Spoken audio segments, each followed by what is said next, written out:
That's a thumbs up. Thank you very much indeed. Right. Thank you all very much for attending this meeting of the Hampshire 2050 Corporate Services and Resources Select Committee. The meeting is being recorded and webcast live on YouTube via the County Council website. Filming is also permitted by the press and public, and so by remaining at the meeting, you're consenting to potentially being recorded. Councillors have heard this before. I hope all the members of the public and residents are aware of this. Please be aware that filming is only permitted in the room whilst the meeting is taking place. Filming during any breaks or elsewhere in the building is not permitted. We're not expecting a fire drill, but in the event there is a fire alarm, please exit via reception, that door, and that door. Reception is where you all came from, and follow everyone across to the Great Hall. Toilet facilities, I'm sure you've found, can be found to the left of where I'm sitting at the end of the corridor. Microphones. I'd advise members and those who are doing presentations to speak into their mics so that they can be picked up by the broadcast.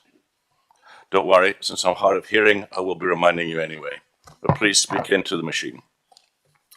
We have a hearing loop. The room is fitted with an infrared hearing loop, which is permanently switched on. You will need either a neck loop if you use a hearing aid or headphones for amplified sound. Both are available on request from reception.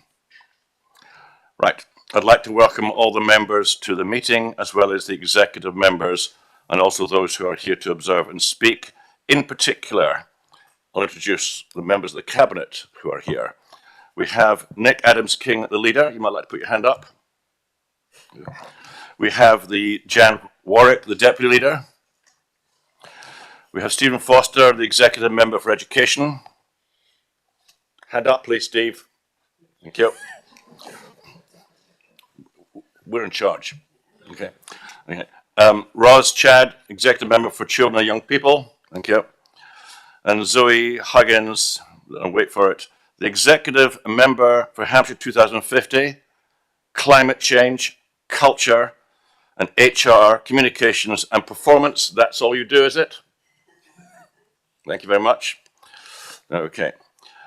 There's one other, we have officers here. There's one in particular I'd like to mention. It's Stuart Ashley at the end here, who has it's just been announced he's taking over as the Deputy Chief Executive. So well done, Stuart. Yeah. You'll meet the other officers as we come into the debate. Okay. We have a very busy agenda, and it's therefore important that we make the most efficient and effective use of the time available. Please can I therefore ask members to be succinct in both your questions and contributions to the debate. So, are you still with us, Councillor? Okay. To the debate, so that all members have an opportunity to contribute to the scrutiny of the item in the time available. I'll just add at this point, we're likely to go beyond 1 o'clock, so I intend to continue. The executive, the leader, will have his own meeting at 2:30. If we haven't finished by then, he will have to leave. But I intend to allow everybody to have a full go at this. If members want to propose amendments to the recommendations, I would appreciate it if you could make your proposed amendments known at the start of the debate. However, if an amendment arises out of the debate, it can still be introduced at a later stage. I just want to remind all members that any amendments should be in writing and must be proposed and seconded. When it comes to voting, we will take any proposed amendments in reverse order and then vote on the substantive recommendations. There are two set types of reports. There are two exempt reports. I'd like to remind all members that these contain sensitive exempt information, and this is really important because it affects the residents who are here. None of the contents of these appendices can be referred to in the public part of the meeting without us first considering whether to exclude the press and the public. Sorry. When we come to questions and debate, I will ask members if they do want to ask questions or raise matters relating to the contents of the exempt appendices. And if so, I will move item 7 on the agenda, which is to exclude the press and the public. Then if that resolution is agreed, we will exclude the press and the public. The webcast will then need to be stopped, and the press and public will have to leave the room. Once the exempt discussion has finished, the press and public will be brought back into the room and the webcast will be resumed. I hope that was clear. Don't forget that, Stephen. Don't forget that. Stephen Reid, welcome. Come on, that. Apologies for absence, Louise. Thank you, Chairman. Apologies have been received from Councillor Tanya Park, and Councillor Jackie Porter is attending as a deputy, and Councillor Patricia Stallard and Councillor Andrew Joy, the deputy, is attending. So,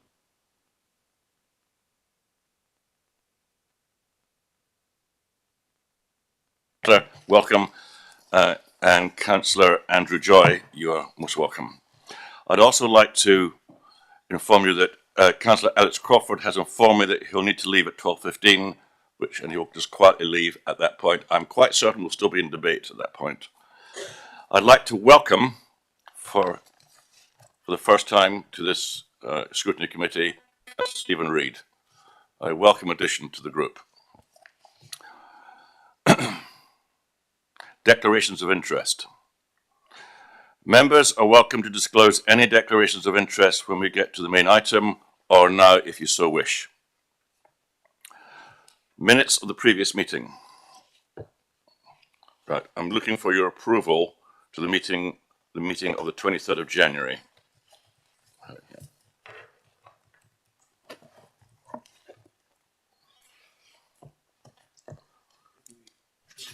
Yeah, I'm sure you do. Page 5, page 6, page 7, page 8, and page 9. Now do I have your agreement? Thank you all very much indeed. Thank you for that.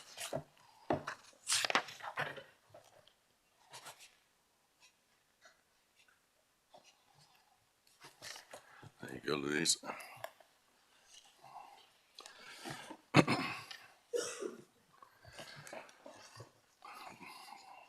Now we're into the deputations.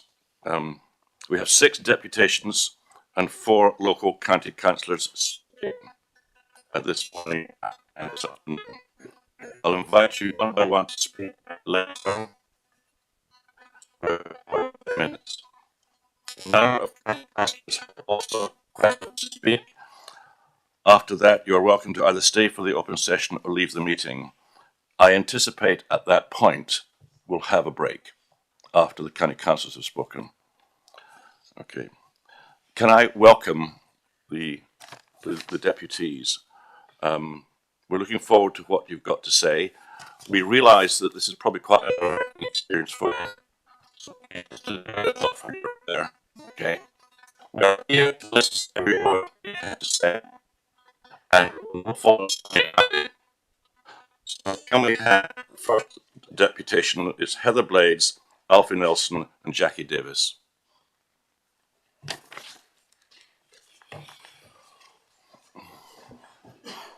You got 10 minutes. Okay.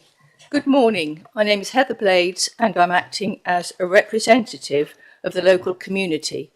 And we say that Stubbington Study Centre is a unique community resource that should be saved, and an alternative site for the secure unit should be found. Together with our local MP, Caroline Dinage, we support Fareham Borough Council's application to make the study centre an asset of community value. The study centre is an irreplaceable community resource.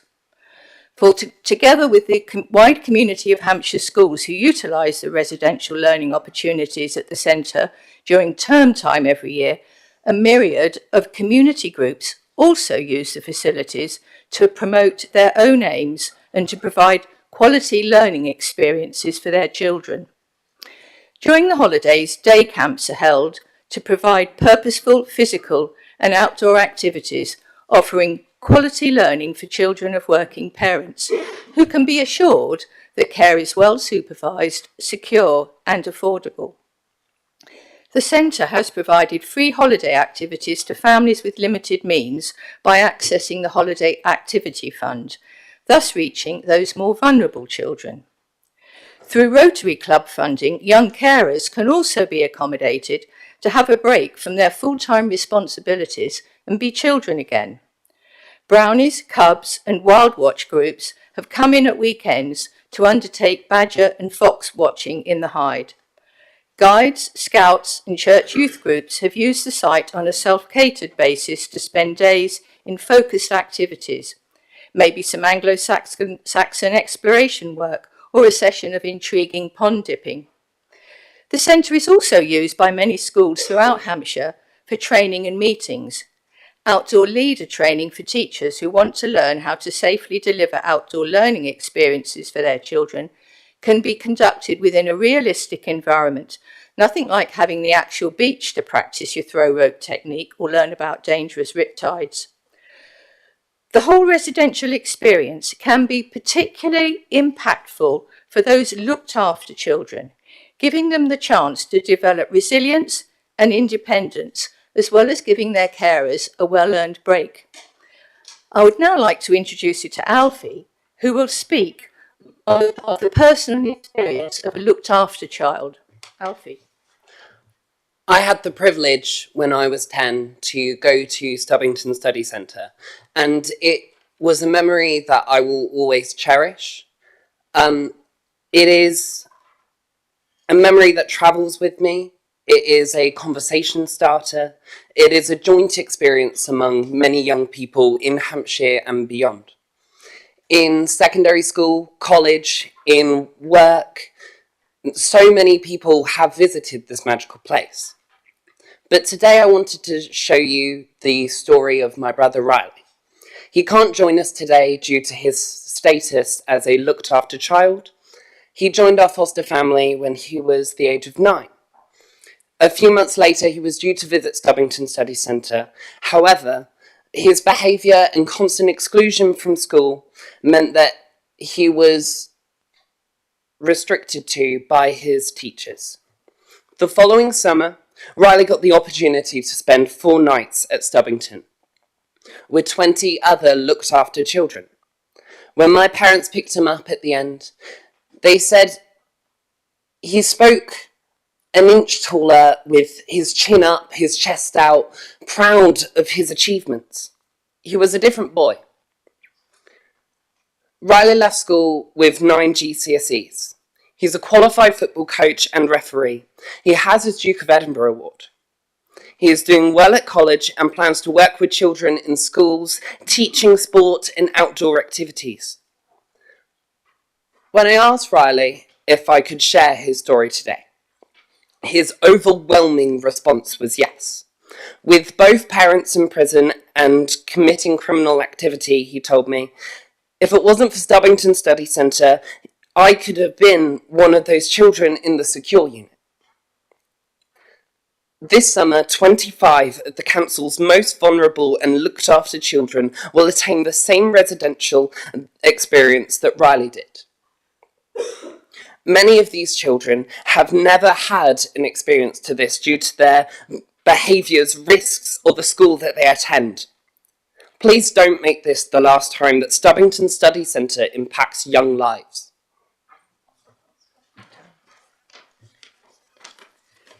Inclusivity, then, is integral to the study centre experience. Provision is also made for children with a range of accessibility needs to engage in the activities, while stays can be adapted for the younger Key Stage 1 children. Those vulnerable children from inner city schools or the more deprived areas of Hampshire can benefit from engaging with responsibilities such as weather monitoring, possibly forming lifelong interests. I remember one such Gosport 11-year-old from one of my classes when we went to Stubbington. He was thrilled to be given responsibility for bird watching. He took it seriously, learnt all the names, recorded accurately, and blossomed with a newfound confidence that I'd never seen at school. The study centre should be also saved for its unique learning experiences. Why do so many Hampshire schools and all the groups I've mentioned choose the centre for their residential and day camps? They choose it because it offers unique learning experiences for children by having an accessible local facility all on one site or within easy reach of dense population areas, hence reduced travel costs. Adjacent beach studies, which offer access to the Bracklesham beds for fossil hunting, as well as opportunities to discover stone tools uniquely produced on this beach during the Mesolithic period. The chance to mix with children from different schools, thus forming new communities and friends, fostering tolerance, communication skills and resilience. The children are exposed to differences while recognising their similarities. The morning dormitory inspections, for example, to gain team points is a key sort of motivator. There's also an atmospheric Anglo-Saxon experience with a recently built longhouse providing immersive history activity with opportunities to construct wattle and daub walls or take part in an archaeological dig. The unique opportunity for teachers from different schools to share experiences and enhance their own learning through shared meals and supported teaching activities as well. I learnt my own orienteering skills at the study centre, which I then used every year in my own class. As Alfie's earlier comments illustrate, Stubbington Study Centre's teachers are trained and experienced in dealing with vulnerable children and are proactive in improving the life chances for many children, thus potentially negating the need for further state intervention. In summary, the Study Centre is a valuable community resource for all children of Hampshire, offering unique learning experiences while fostering resilience, responsibility and respect for others and the environment. The suggestion that parts of the experience from the Study Centre can be recreated at other centres misses the point. The complete Study Centre experience is unique and cannot be recreated elsewhere. The Study Centre should remain open for the benefit of the children of Hampshire for many years to come. Thank you. Thank you.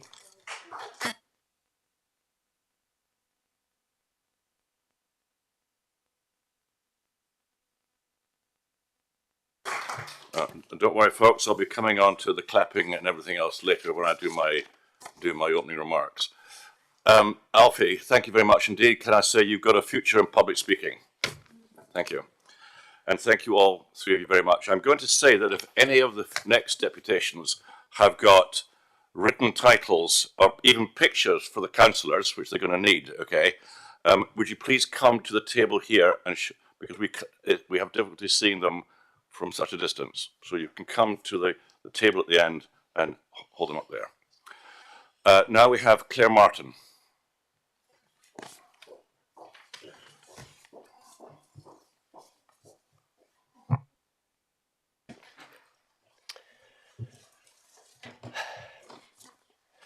For 5 incredible years, from 1993 to 1998, I had the privilege of working at Stubbington. It ignited a passion in me for learning outside of the confines of the classroom. It wasn't just a job for me, it was a transformative experience. Children from all walks of life, from schools scattered across the county, came together for a week filled with discovery, friendship, and boundless learning. A week that for once wasn't confined to textbooks, but was lived and breathed in the great outdoors.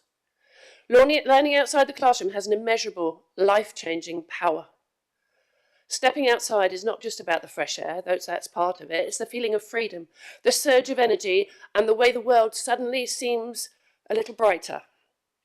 We all know the value of disconnecting from the pressures of daily life, but now more than ever, when children are glued to their electronics, isolated in their bedrooms, it's crucial to pull them into the world outside where they can experience the true magic of the world we all share. But what makes outdoor learning so essential?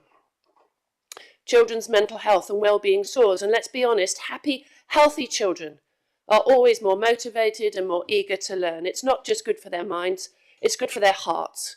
It's a win for everybody.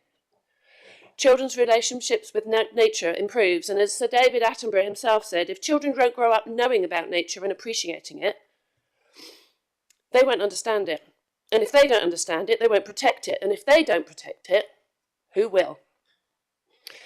Education is more inclusive outside, as we've heard before. Every child is unique, and some children thrive outside the classroom in ways they could never do within its four walls. For those with educational special needs, the classroom can be a place of stress, of feeling different. But outdoors, there are no barriers, just boundless opportunities to learn and grow together. One of the many brilliant things about outdoor learning is it gives more scope for inclusive activities and overall mindset. There are more possibilities and opportunities for all pupils to be together, experiencing the same range of opportunities. The curriculum itself comes alive. We know that outdoor learning has the power to make concepts click in the way that classroom teaching simply can't. It breathes life into lessons, turning theories into reality, tangible experiences that children and teachers carry with them forever. Child development is transformed. Outdoor learning isn't just a nice to have, it's a necessity.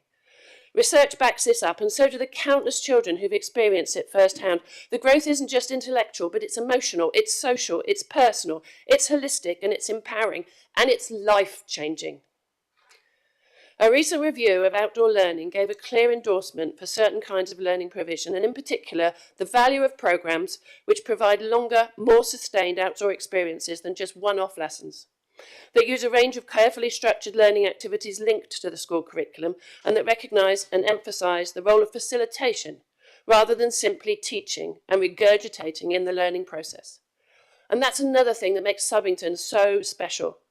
Activities are delivered by experienced, qualified teachers that plan and facilitate the learning, and this is crucial as they possess the academic and professional knowledge to ensure that children get the most out of every activity.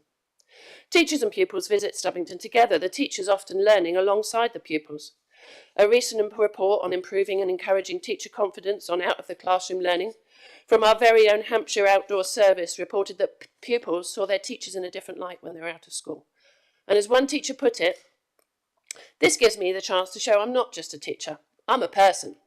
Taking the children out the school gates, you learn a different side to them and they learn a different side to you.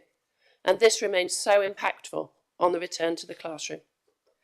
A further report, Raising Achievement Through the Environment, again produced in partnership with Hampshire County Council, shows outdoor centres provide the outdoor conditions for all pupils to be given the opportunity to learn and think at higher levels, to apply wider skills to the areas of problem solving. It seems Hampshire is really invested in this type of learning. But that's all just theory. Stubbington is so much more than that. And you may have seen the list that was circulated of the 100 similar alternative learning experiences available should we lose Stubbington. The list of venues located in all corners of the country includes climbing, ski slopes, and even an indoor trampoline park in a warehouse. Now, however creative your imagination, they are no way comparable experiences.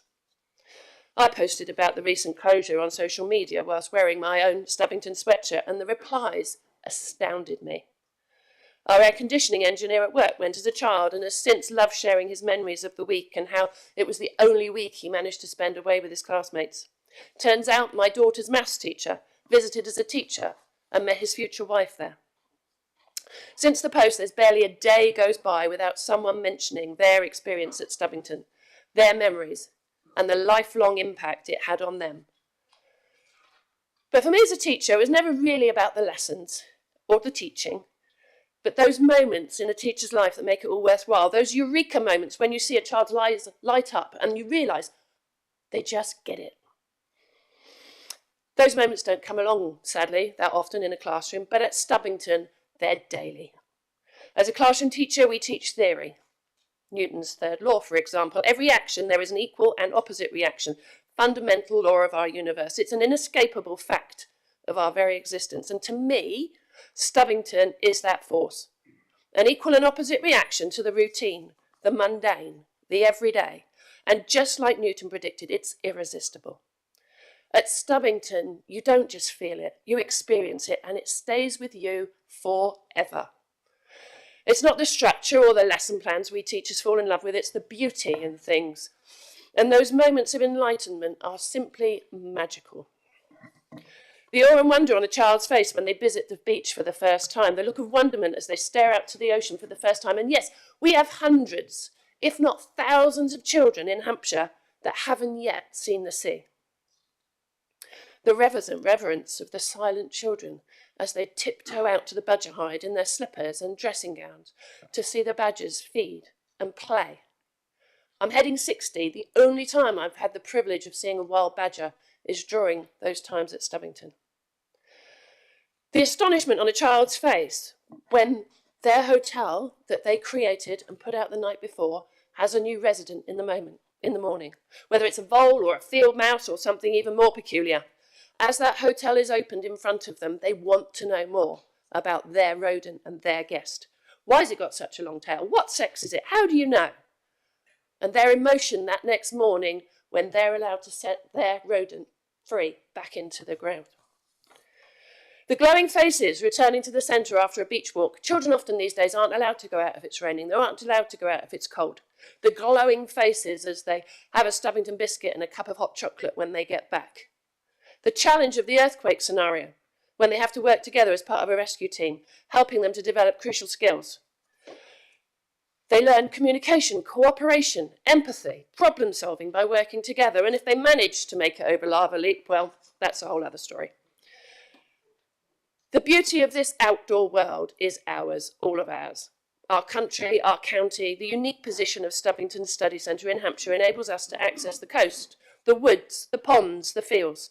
And I hadn't realised how deeply I felt about this, or how much Stubbington had impacted my life, until I took part in the walk to protest against the closure a couple of weeks ago with the 1,000 or so like-minded people that turned out on a very damp, very cold February morning. Whilst walking, I met someone I knew from my time there. She introduced me to her friend Marilyn. Marilyn came to Stubbington when she was 10. She became tearful as she told me that without a doubt it was the happiest week of her childhood, and that when she left Stubbington Study Centre that Friday, she made a pact with her 10-year-old self that she would one day come back and live there. She moved to Stubbington Village in her 30s and has loved living there ever since. And she said, with emotion, she really didn't know how she would have made it through her teenage years without the dream of moving back to her happy place, Stubbington, to keep her going. And that's the power of Stubbington.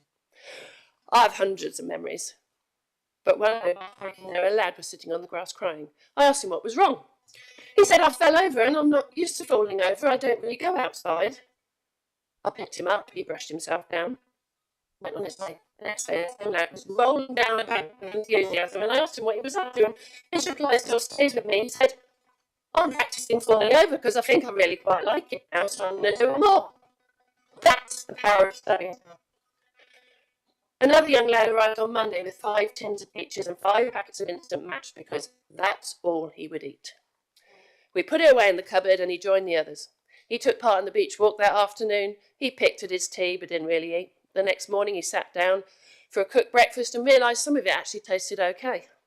By the Friday he was eating everything, no longer thinking, that's all I eat. The cooked communal meals are a further part of what make experience unique and impactful. That again is Stubbington Study Centre.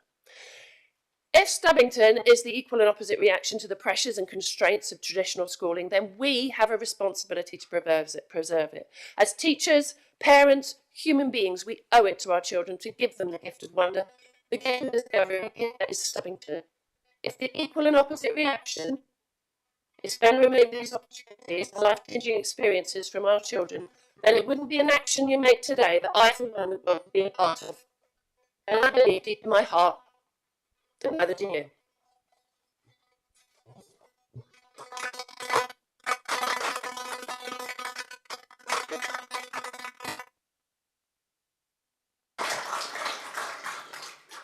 Thank you very much, Claire. That was actually quite moving. I'm sorry about your mic, but we did actually hear everything you said.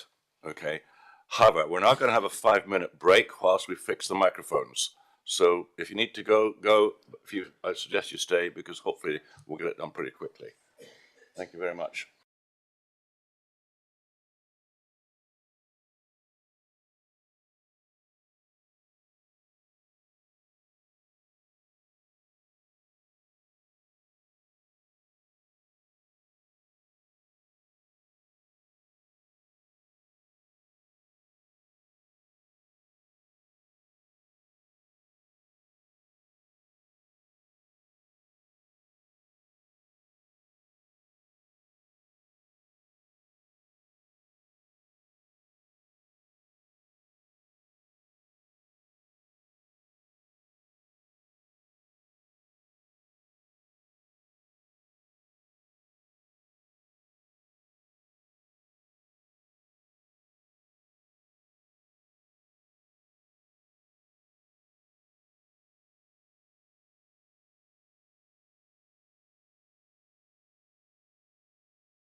Right. Right. I'd like to thank the comms team for the work they've just done. We're now back on track. Okay. Webcast first. And I'm now about to ask for the webcast to be put back on. And we have a thumbs up. Thank you. So, sorry about that, everybody. We now have Deputation number 3, Sarah Willoughby and Kevin Harcombe.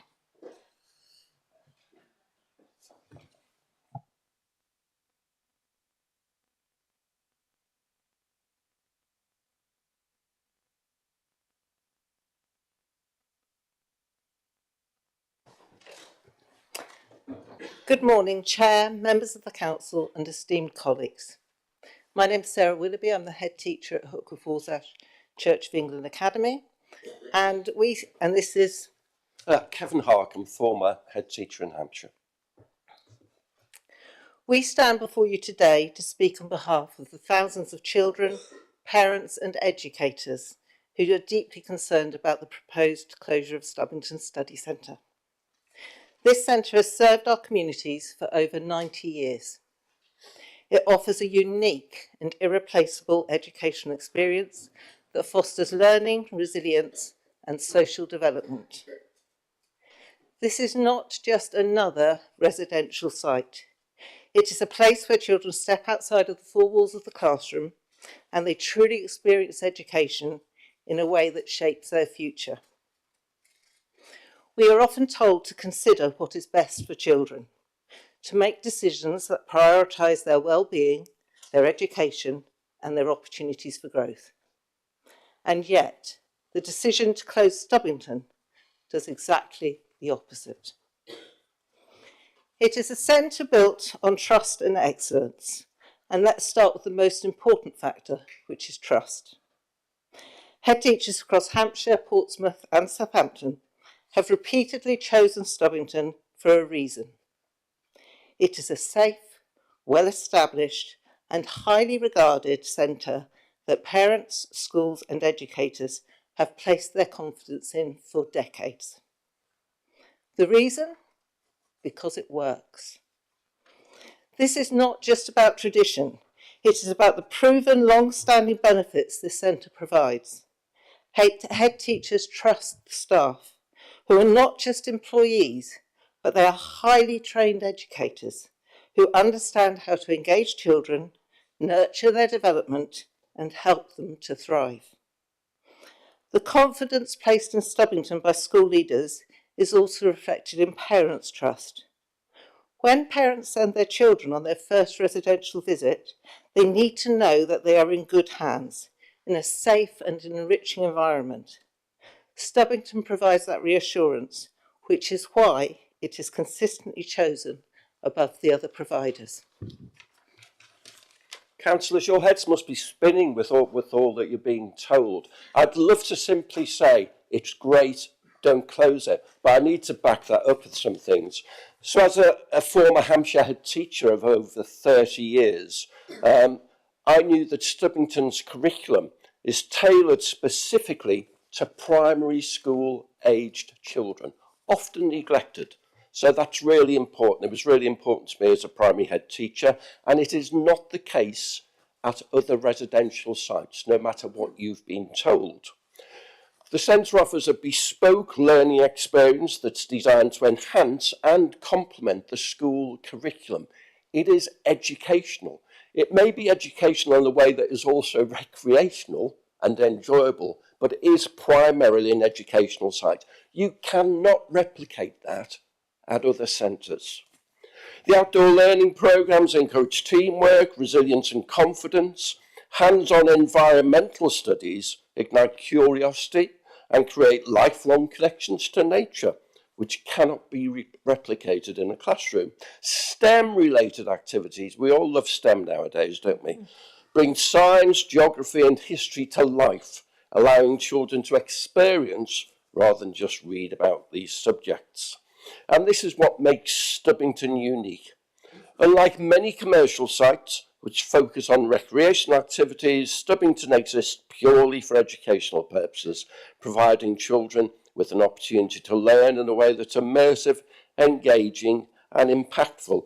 And because teachers are on duty 24 hours a day there, they really are, in that old phrase, in loco parentis. And this leads to deeper relationships with the children, which when you're back in the four walls of your classroom, really enhances how teachers can teach and children can learn. So the impact of Stubbington extends far beyond the week that children may spend there. It is a one-of-a-kind natural setting. It's easy to assume that other residential sites could provide the same experience, but the truth is they can't. Stubbington Study Centre is uniquely placed to offer something that no other site in our region can match. It's the only venue with a dedicated wildlife hide, where children tiptoe in the dark of night in their pyjamas and wellies, waiting in anticipation to see badgers, foxes and deer in their natural habitat. This moment of awe and wonder stays with them into adulthood, a memory that no classroom lesson can replicate. It sits in an area of conservation that has existed for over 90 years. The flora and fauna that have flourished here over decades create a rich and diverse ecosystem, one that cannot simply be rebuilt somewhere else. Its location near the coastline offers unparalleled educational opportunities. Children can explore the Bracklesham beds, where fossils millions of years old lie beneath their feet. They can discover displaced tools dating back to the Stone Age, connecting them directly to the past in a way that textbooks never could. It is accessible and safe. Stubbington is perfectly situated to offer a first residential experience that is far enough from home to foster independence, but close enough for reassurance. It is a crucial support for vulnerable learners. Beyond its academic benefits, Stubbington changes lives. As a head teacher, I have seen firsthand the impact this centre has, particularly on vulnerable children. For children who struggle with anxiety, learning difficulties, or challenging home environments, this is often the first time they feel truly capable and independent. Children who fear social interaction build confidence through team-based activities. Children with special educational needs thrive in an accessible environment where every child, regardless of ability, is included. Children who have never seen the coast before. And believe me, I live in Warsash, I work in Warsash, and we're a 5-minute walk from the shore. You would be amazed how many of the children in my school have never made that walk. So going to Stubbington, it opens their eyes to a world beyond their own. One personal experience, I had a student a few years ago who was disengaged with school, frequently ran away from school. We had the police out, all sorts of things went in, and his year was going to Stubbington Study Centre, and we sat as a team and discussed, can we take this child? Can we keep this child safe? Can we make sure that the other children's experience isn't ruined by this individual?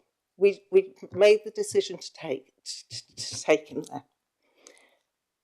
He was transformed by that experience. He returned to school with a renewed sense of belonging. His attendance changed. He was at school and he completed his primary school curriculum. If he hadn't gone, I don't think he would have done. This centre definitely changes lives. We're told, you've probably been told, that other residential sites will be enhanced to make up for the loss of Stubbington. If someone tells you that, they're mistaken. I've tried many of the alternative sites, Minstead, Tile Barn, I won't list them all here. They're good. They're very good, but they're not, and they never ever will be Stubbington. Stubbington, once it's gone, is gone. No other centre offers both woodland and coastal learning. No enhancement project will suddenly relocate those other centres closer to the coast or rebuild 90 years of conservation. Stubbington covers its costs. Ofsted, God bless them, state that residential trips lead to better school engagements and performance, and staff in schools willingly take on the additional workload, the planning, risk assessment and all the rest of it, because they know how important these trips are. Stubbington is not a luxury, it's an investment in our children's future. The strength of feeling about this is clear, and I'm sure it's been made clear to you. Closing Stubbington is not just a financial decision, it's an educational, social and moral one. This is an action, if taken, akin to selling the family silver. You will never, ever get it back. I would like to suggest that you do something to put a smile on people's faces. Closing Stubbington and housing those 18 troubled children will be a legacy of sorts. It's not necessarily the sort of legacy that I would like to leave behind. So I would urge you to think again about these proposals and decide to keep Stubbington open. Use it in your election leaflet, if you will, when Angela Rayner gets her act together. And be remembered as the people who saved Stubbington. Thank you.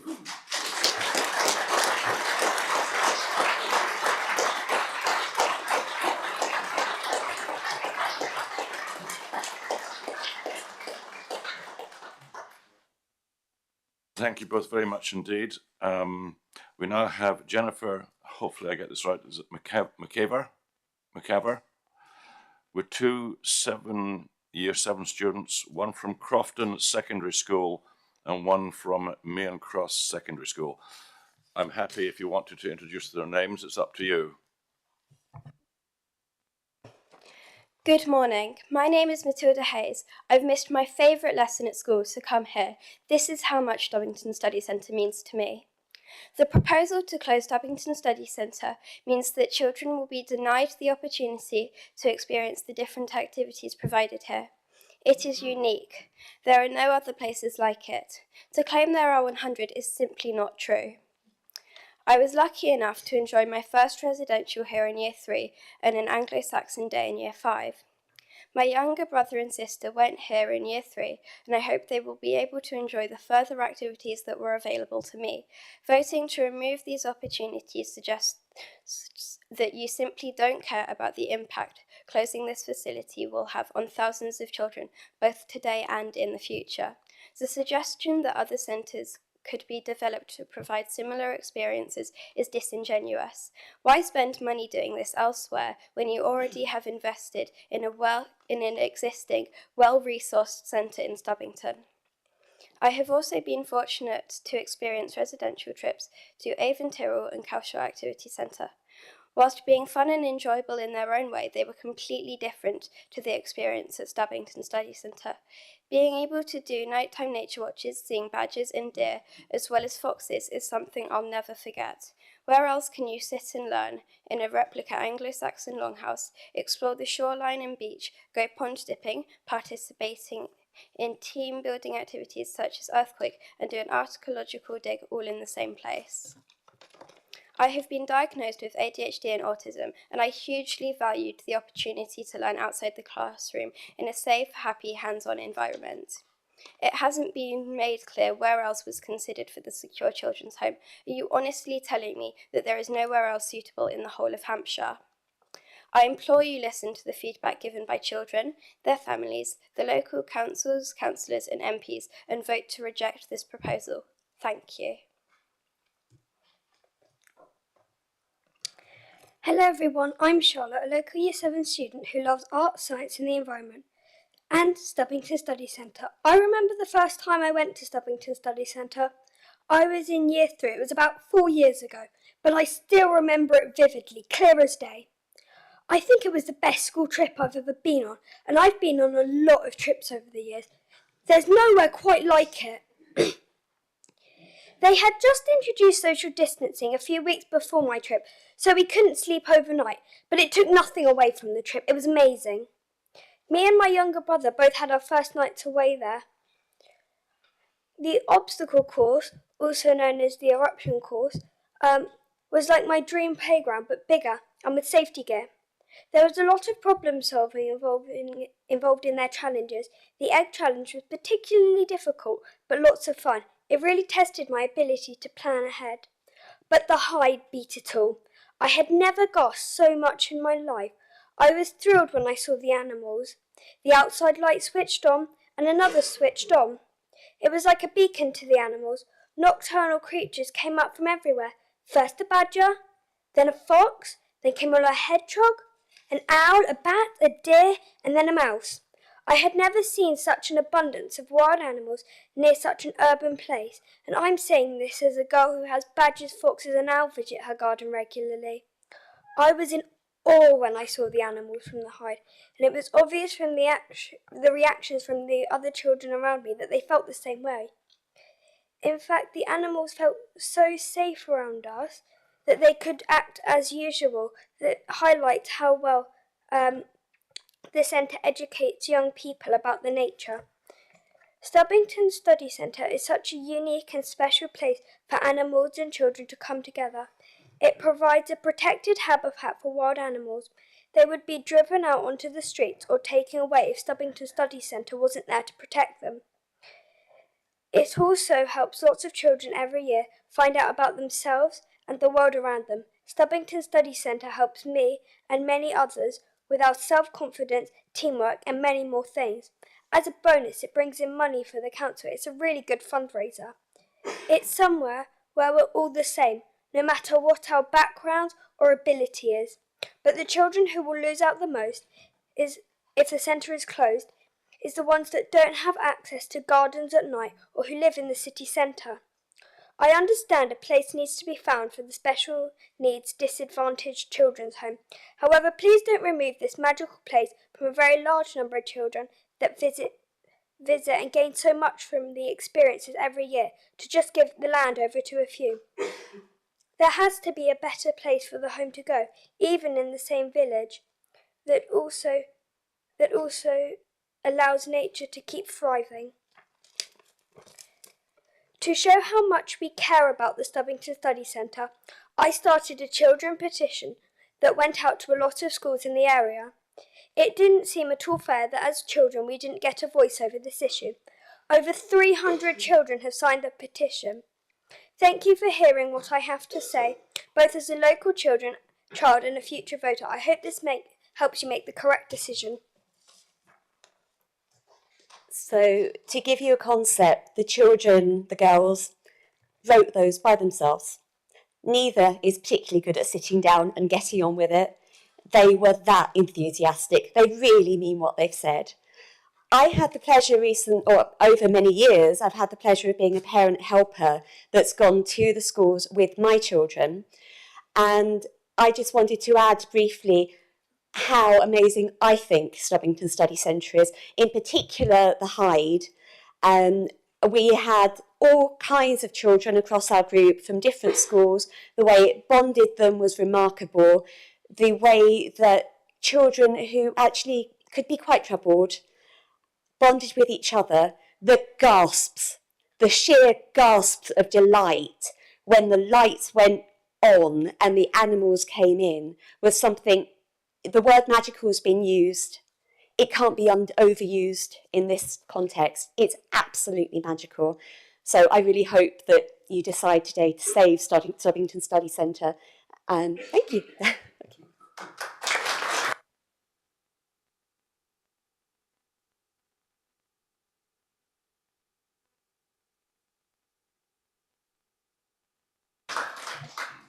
Thank you very much, Jennifer. I think it goes without saying that we are really impressed with your two youngsters, Charlotte and was it Melanie? Matilda. Okay. You must, I presume that you must have very proud parents. So congratulations to you both. To number 5, which is Lynn Gell. Have I got that correct? Thank you.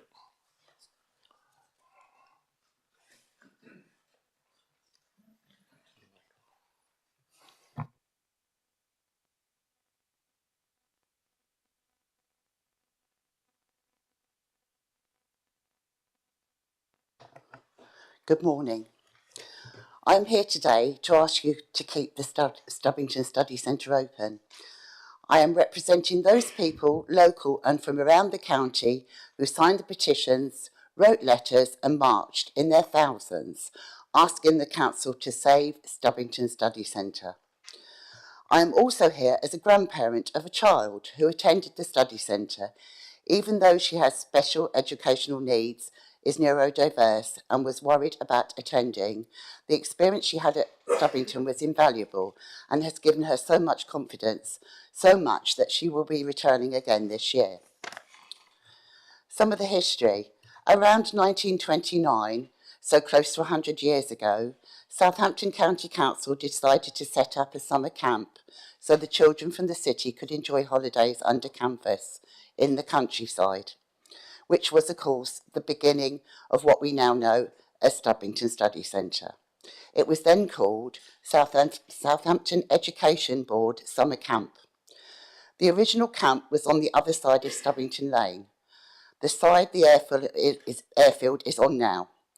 In 1931, the Air Ministry wanted to build the airfield, so they acquired the land across the lane, the land it's on today for the camp.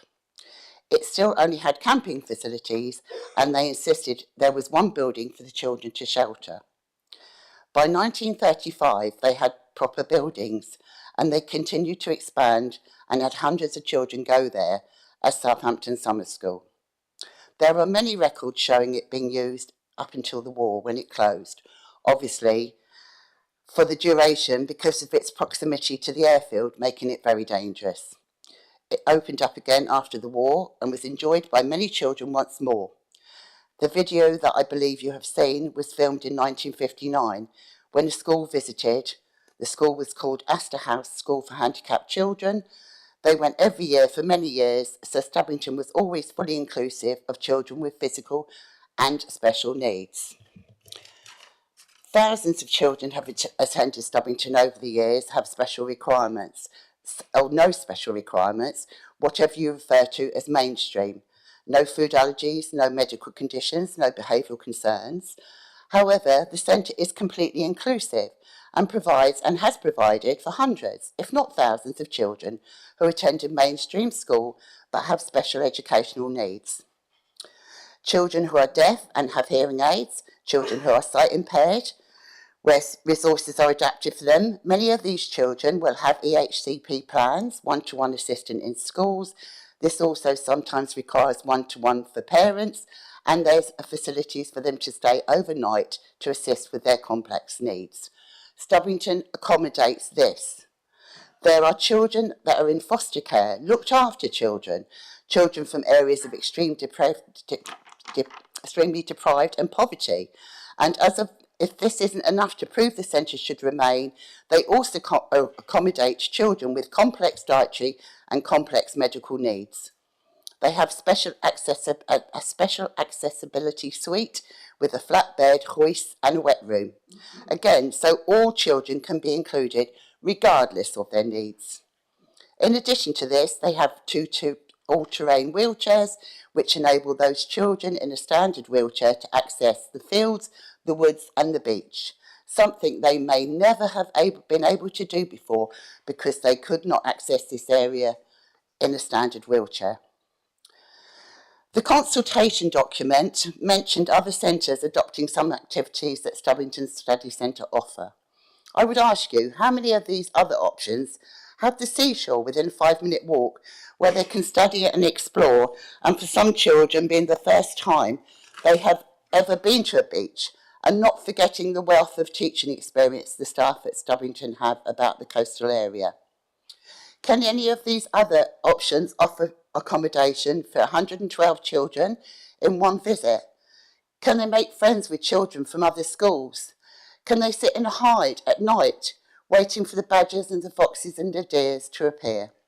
Again, this will be for many the first time of ever seeing any wildlife. All children benefit from this experience, not just mainstream children.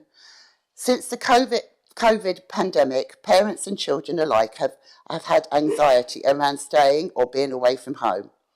The proximity of Stubbington allows those children with the complex medical needs to attend on a daily basis if they are unable to take part as a residential.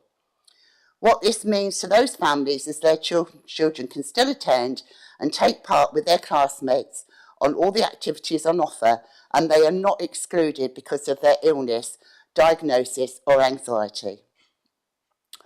I would ask you to be the voice of the people, the voice of your constituents, and oppose this proposed closure. Once lost, it will be lost forever, and all the future generations that thought they would be following in the footsteps of their parents and grandparents will have nowhere to go. Don't crush their dreams. Don't take away their once in a lifetime opportunity. Don't steal this from Hampshire children.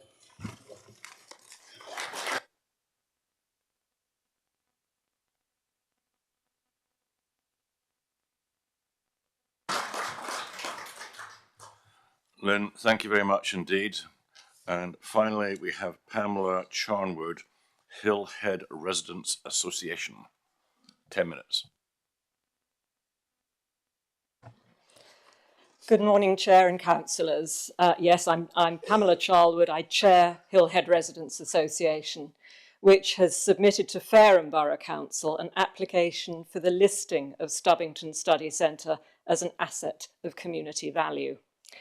That application will be considered by the Executive of Fareham on the 11th of March with a recommendation that the application be approved.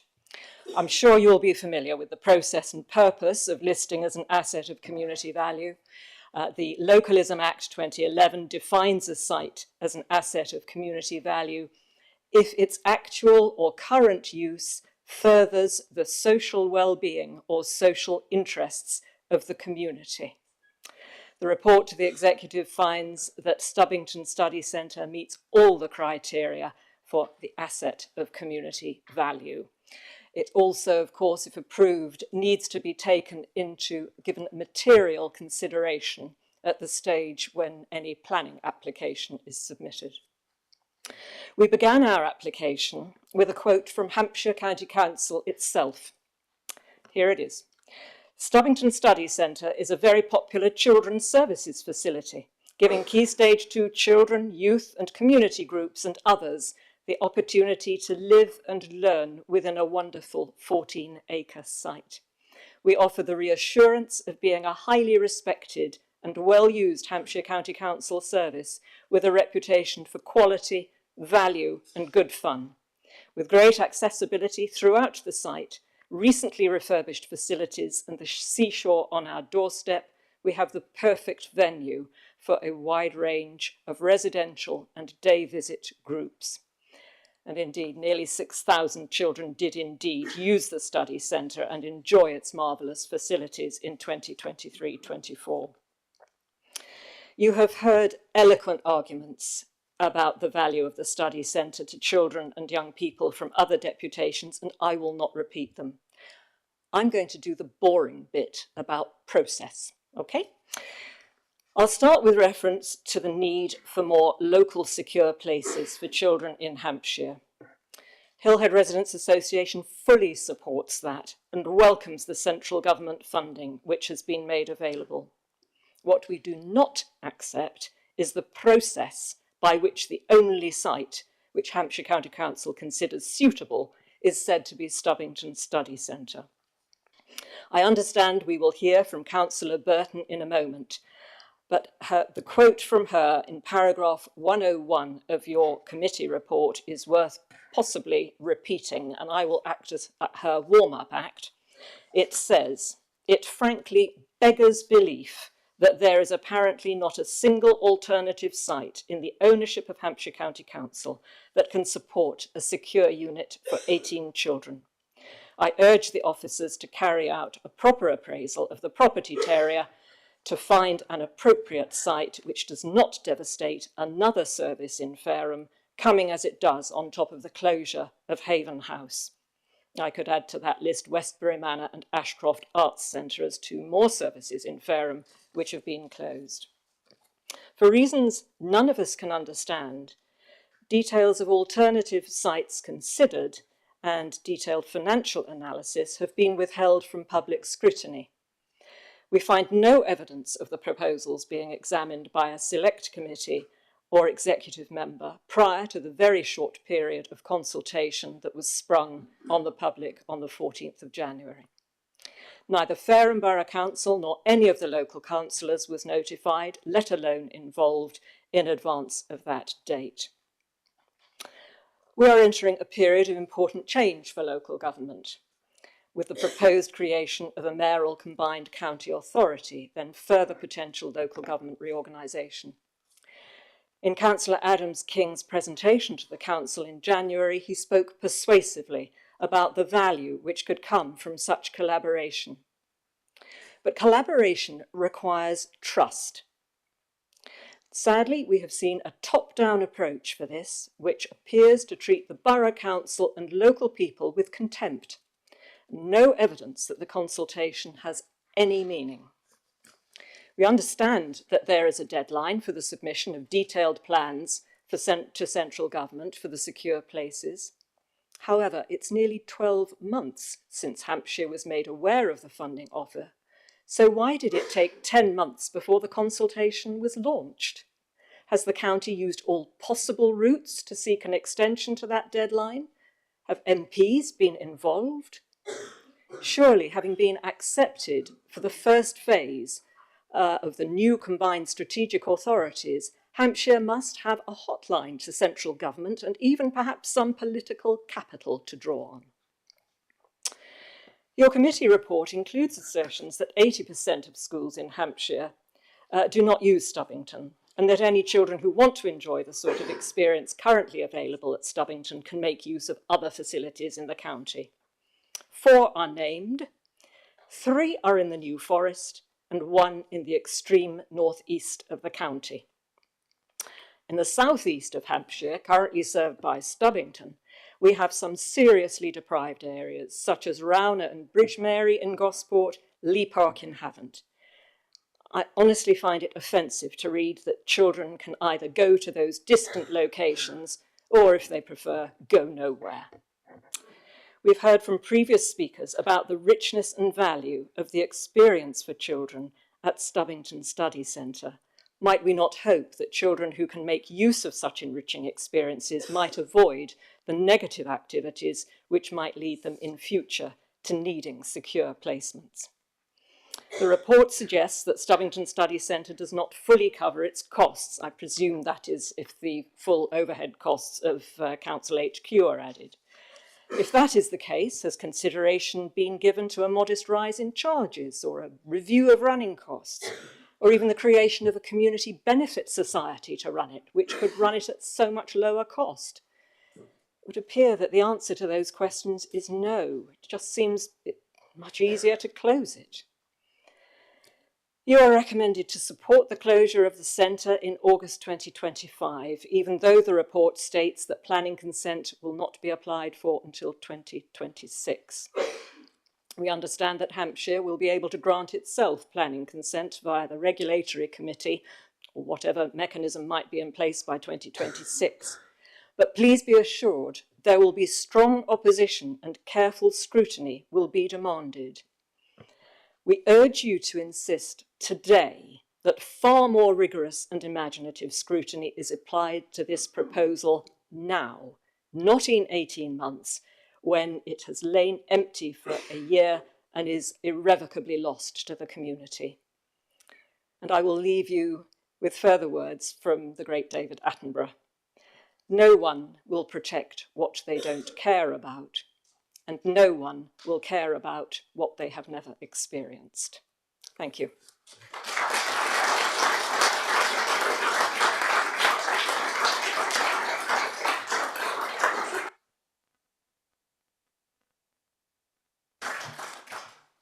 Pamela, thank you very much indeed. Can I just say we're extremely grateful for the lucid arguments and the intellectual insights that you have just shared with us. Moving on to councillors, having mentioned intellectual argument and intellectual insights, okay, we have 4 councillors who want to speak. And I encourage you all to try and certainly stay within 10 minutes, or preferably less. And the first one we have is Councillor Leslie Minahan.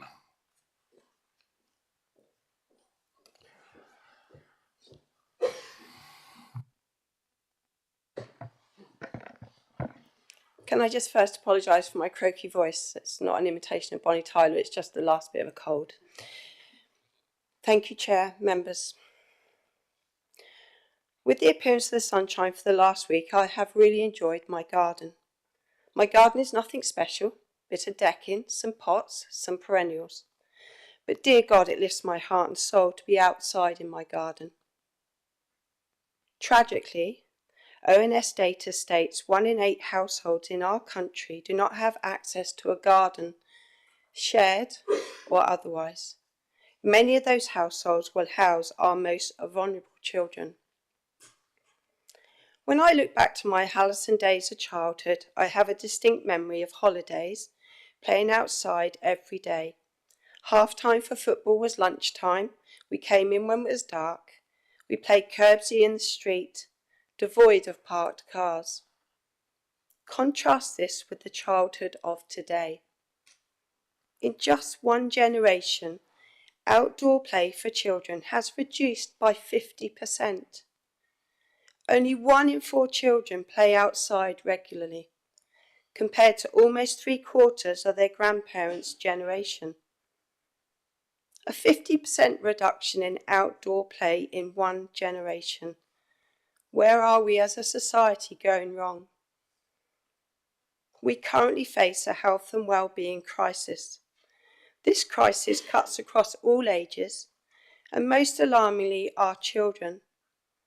The waiting list for children's and adolescent mental health services in Hampshire alone runs into thousands.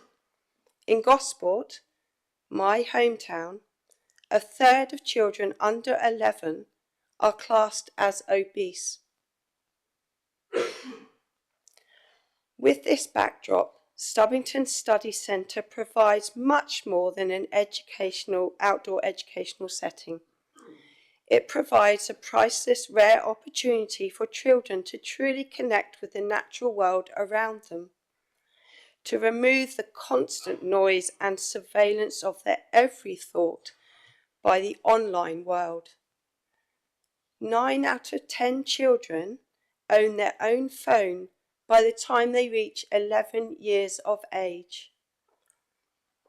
Stubbington Study Centre is an opportunity for our children to reset their natural biorhythm with the world around them, to be part of the here and now, to share real, tangible experiences with their peers. A truly immersive adventure, not seen through a smartphone screen. The increase in SEN diagnosis and the need for alternative provision is well documented, and we are all alert to the growing demand. Every day it becomes clearer and clearer. Mainstream education's one-size-fits-all is no longer fit for purpose. Stubbington Study Centre accommodates all children, irrespective of disability and background.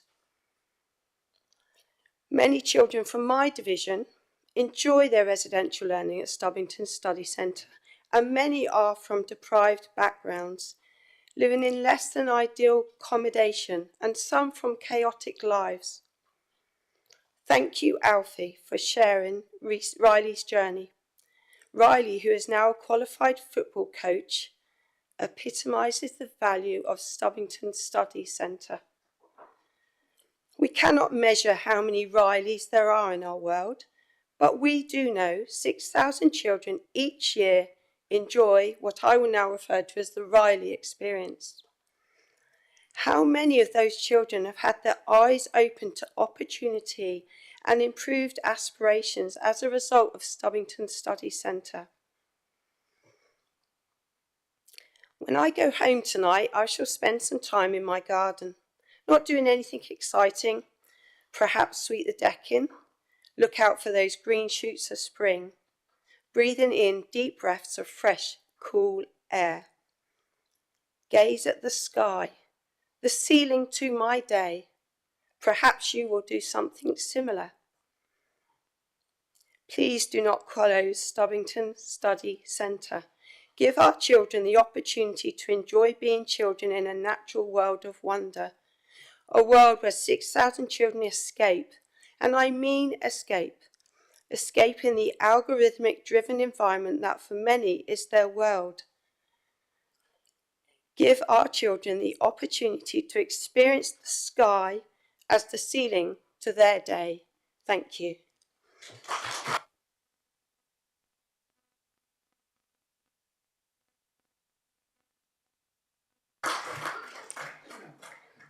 Councillor Minahan, thank you very much indeed. Now, Councillor Mike Ford, please.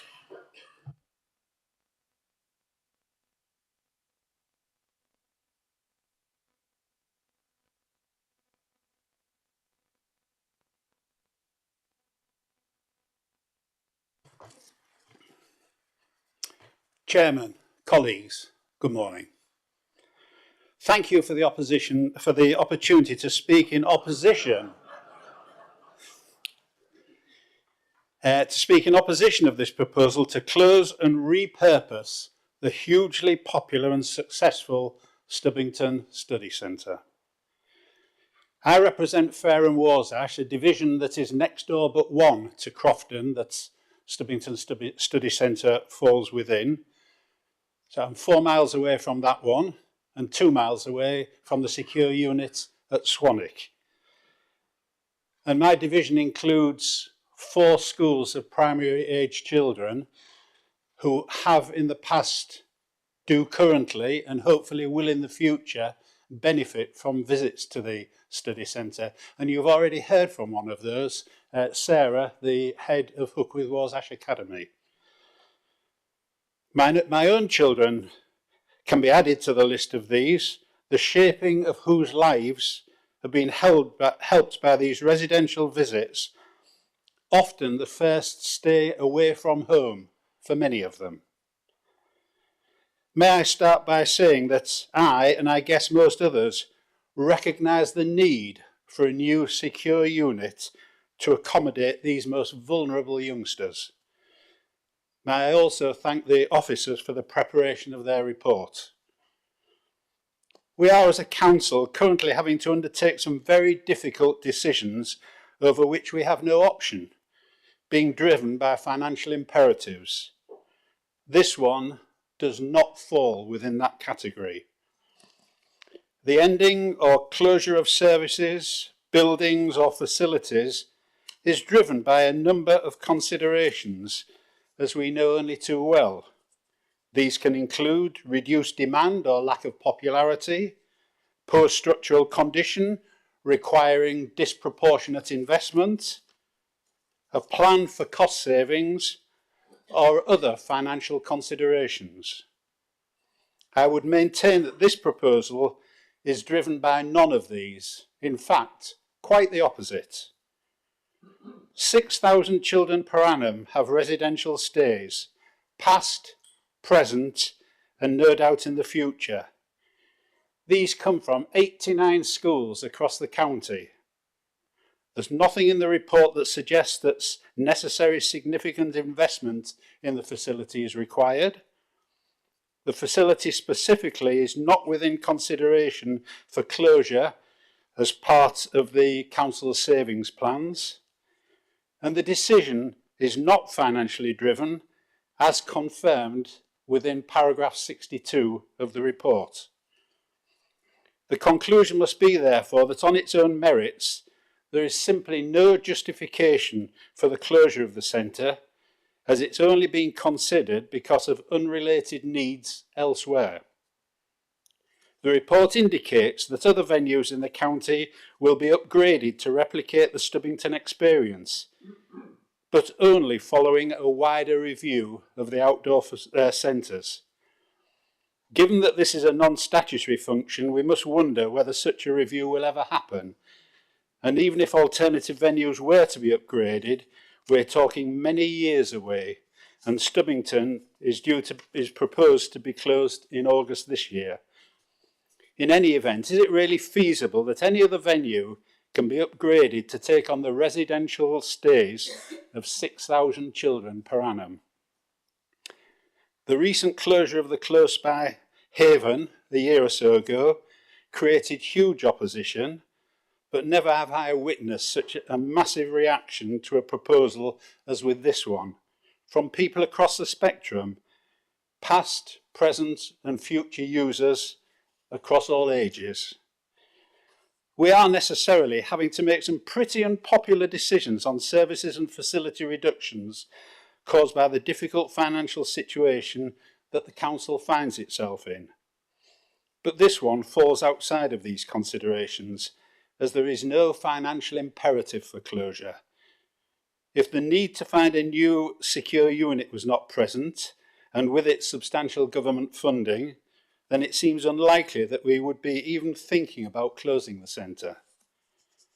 I am to be convinced that every alternative venue has been thoroughly explored, and I would not like to think that repurposing this centre may be seen as the soft and easy option. Nor is the report convincing me that other centres across the county can and will take up the void that the closure of Stubbington will create. The social and educational benefits for retaining the Stubbington Study Centre must far outweigh the need to use this location as a replacement secure unit. In conclusion, I'd urge the Select Committee to recommend to Cabinet that the proposal to repurpose Stubbington's Study Centre is rejected and alternative locations sought for a new unit. This could of course involve engagement with our district and borough councils, who may themselves be able to bring forward suitable sites owned by themselves. Thank you, Chairman and members.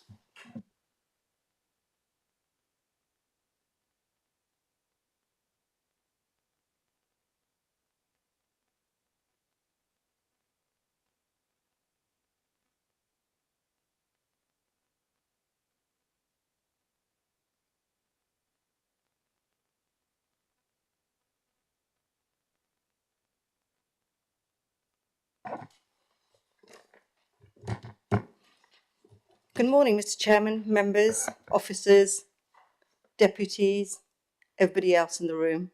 Good morning. Thank you for the opportunity for me to speak today. My name is Councillor Pell Hare, representing the Crofton County Division of Hampshire, in which the study centre lies. Members, I didn't leave any comments in the report. I wanted to address you in person at this meeting, and I will be back on the 18th to address the Cabinet, so watch out. I'm really pleased the committee members and Cabinet have had the opportunity for site visits to witness for themselves in person what the centre offers. We have all listened to deputies who so eloquently delivered their deputations and what the centre means to them, especially Alfie about the story about Riley, very well said, and Matilda and Charlotte, who spoke so passionately about their experiences at the study centre. And I don't think I can match any of the other deputies. So I'm here to express my deep concern and that of my residents regarding the proposal to close Stubbington Study Centre to facilitate the construction of a new specialist, secure welfare children's home, which is due for consideration at the Cabinet meeting on 18th of March 2025. I want to begin by acknowledging that the urgent need to replace Swanwick Lodge, which is no longer deemed fit for purpose. I have personally visited Swanwick Lodge and agree that the current structure is not suitable for the needs of the children residing there, and a more appropriate facility is clearly required to ensure the safety, well-being and rehabilitation of vulnerable young people. I fully support the goal of providing them with a secure, fit-for-purpose environment. I also would like to applaud our hard-working officers for the work they have conducted in children's services and universal services, knowing our budgetary pressures and challenges. Stubbington's location raises serious concerns about its suitability for a secure children's home. Its proximity to the airport, with planes and rescue helicopters frequently taking off and landing overhead, is entirely inappropriate for traumatised and vulnerable children. The public pathway running parallel to the site, the nearby beach, sports pitches, and the ongoing Gosport waterfront development would present significant challenges to maintaining security and privacy. This is not a decision about selling the Stubbington site or removing a statutory service. That is about preserving a resource that has been part of our community for generations. A secure children's home must be placed where it is safe, practical, and appropriate for the needs it serves. Stubbington Study Centre does not meet those criteria. As county councillors, we are corporate parents to all children in Hampshire. It is our duty to look after children who have suffered significant trauma, abuse, and complex needs. However, I believe that achieving this should not come at the cost of closing Stubbington Study Centre, an invaluable and much loved resource for our community and young people across Hampshire. For many years, Stubbington Study Centre has provided exceptional educational and developmental opportunities, as we've all heard. Its residential and outdoor learning programmes have helped thousands of children, including children with special educational needs, to build confidence, teamwork skills, and a love for nature. The impact of these experiences extend far beyond the classroom, contributing significantly to the personal and social development of our young people. To close this centre would be to take away a vital part of their educational learning. As we all know, Stubbington Study Centre has been serving the community for many years. In most recent years, celebrating its 80th anniversary, an occasion marked by the Lord Lieutenant of Hampshire. We, as a family, moved to Stubbington nearly 30 years ago, and I still remember when my school from a deprived area of Southampton visited the centre. That memory and the connection to Stubbington have remained with me ever since. I have read the comprehensive 296-page report, as I'm sure the committee has, and I must say it is very detailed, particularly in its analysis of the consultation, and I really got lost with all that. Maybe I'm just not smart enough. However, what I found truly heartbreaking is the response to the question about what schools would do if Stubbington Study Centre were to close. Alarmingly, 59% of schools said they would stop offering activities altogether. This is deeply concerning, as it would deprive countless children of the opportunity for an affordable residential stay that is both educational and memorable. The report also lists several alternative sites that children could visit, but none, except for Minstead, offer anything close to what Stubbington provides. Minstead is very small, couldn't accommodate all the schools, and needs lots of investment.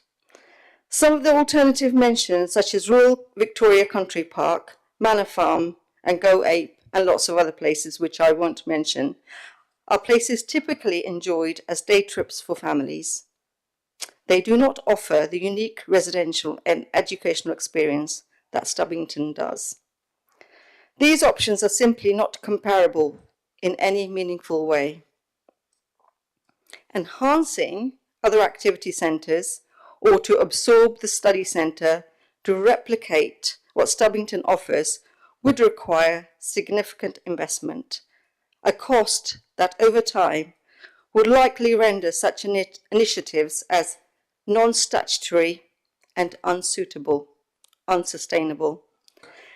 If Stubbington is lost, its unique value is lost forever. We should really be proud of the Stubbington Study Centre. We all know it's non-statutory. So what? If it does good for our children, why not carry on with it? Let's make sure other authorities adopt what we have adopted. Members, consultation shouldn't just be a tick box exercise. The results of the consultation clearly shows an appetite to save the Stubbington Study Centre, as do petitions, protest march and the opinions of the community. Closing Stubbington would mean losing a truly irreplaceable resource for our children's learning and development. I urge the committee to reconsider this proposal and explore alternative options. Is there no way to rebuild Swanwick Lodge on its existing site or at a different location that would not result in the closure of Stubbington Study Centre? I strongly believe that a balanced solution can be found, one that safeguards both the welfare of our most vulnerable children and the valuable educational opportunities that Stubbington offers. In closing, I respectfully ask the committee to protect Stubbington Study Centre and consider alternative sites for the new welfare home. The possible sites listed in the report need to be explored further.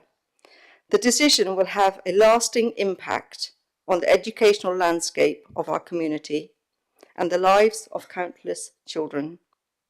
The education and activities offered to thousands of children at the study centre outweighs the benefits of the needs of a few on this site. Thank you for listening. Mine and my residents' concerns.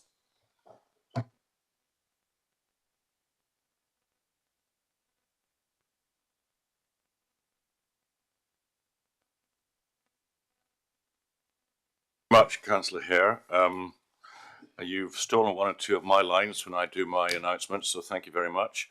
And now we go on to Councillor Joanne Burton.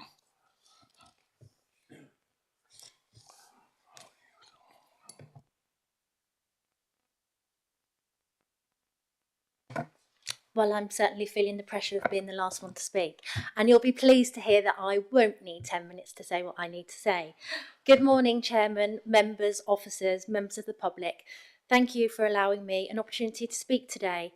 Swanwick Lodge is in my ward, and having visited the site, I appreciate the importance of such provisions to help and protect the most vulnerable children, and I support the need of the updated facilities, but this should not be either or at the expense of Stubbington Study Centre. The current site has a maximum capacity for 10 children. Contrast that from the thousands of children that benefit from Stubbington Study Centre and tell me how such a decision is fair. It's just not good enough to claim that facilities of the study centre are available elsewhere within a 50-mile radius, or that Hampshire doesn't have a statutory obligation to provide outdoor residential activity centres. We do, so let's stand proud and keep it that way. My proposal for the Select Committee's consideration is, if an alternative site cannot be found, please re-explore the option to rebuild Swanwick Lodge on the current site. Yes, that would mean and involve the closure of Swanwick Lodge for a couple of years, and that would disadvantage a handful of children, but compare that with disadvantaging many thousands of Hampshire children with the closure of Stubbington Study Centre. I do also wonder what impact it will have on the planning process should Fareham Borough Council designate Stubbington Study Centre as an asset of community value, which will be determined by the executive members of Fareham just in a few days. This is an opportunity to provide the public with confidence in that we do value engagement when we make decisions, that we do care and we do listen. So let's step up for the good of the majority and do the right thing.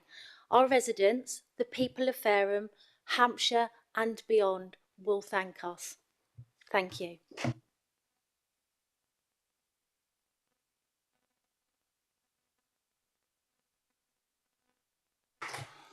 Thank you very much, Councillor Burton. Can I just say the standard of presentation throughout has been extraordinary.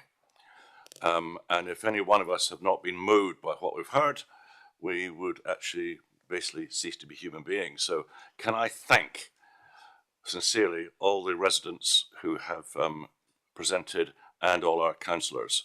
And at this point, we're going to have a break of, let's say, can we all be back here by 2:45? If there are lots missing, we'll start when you get in, but please try and be quick. Thank you very much indeed.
the webcast. Thank you very much. Thank you. Before I go into what I've actually written myself, we've got, in relation to item 6, members will have received correspondence from Eric Bidwell, who does not support the proposed changes of use for Stubbington Study Centre site. And also, I've also received correspondence from Derek Kelson, who does not support the closure of the Stubbington Study Centre. Now, how do I put, let's start with a notice. There is a meta flask in the gents' toilet that hasn't been claimed. If anybody has forgotten the flask, it's still there. Okay. Is it yours? Okay. Secondly, I've been informed that there's been a criticism of the councillors around the table here that we appear to be reading our computer screens all the time. The reason we do this is that we have the 260-page agenda on our screen, and we have to keep referring to it. We're not writing back to Mama, okay? So that's why we have to deal with our screens all the time. So I've written at the top of this, well, we all know now where Stubbington is. I mean, I've been on the County Council a long time, and Stubbington to me for many years was all about building a new road. The bypass, that's what it was all about, the Stubbington bypass. Now I actually know a lot more about Stubbington, so thank you all very much for all your contributions. I'm grateful for the interest that's being shown by so many people.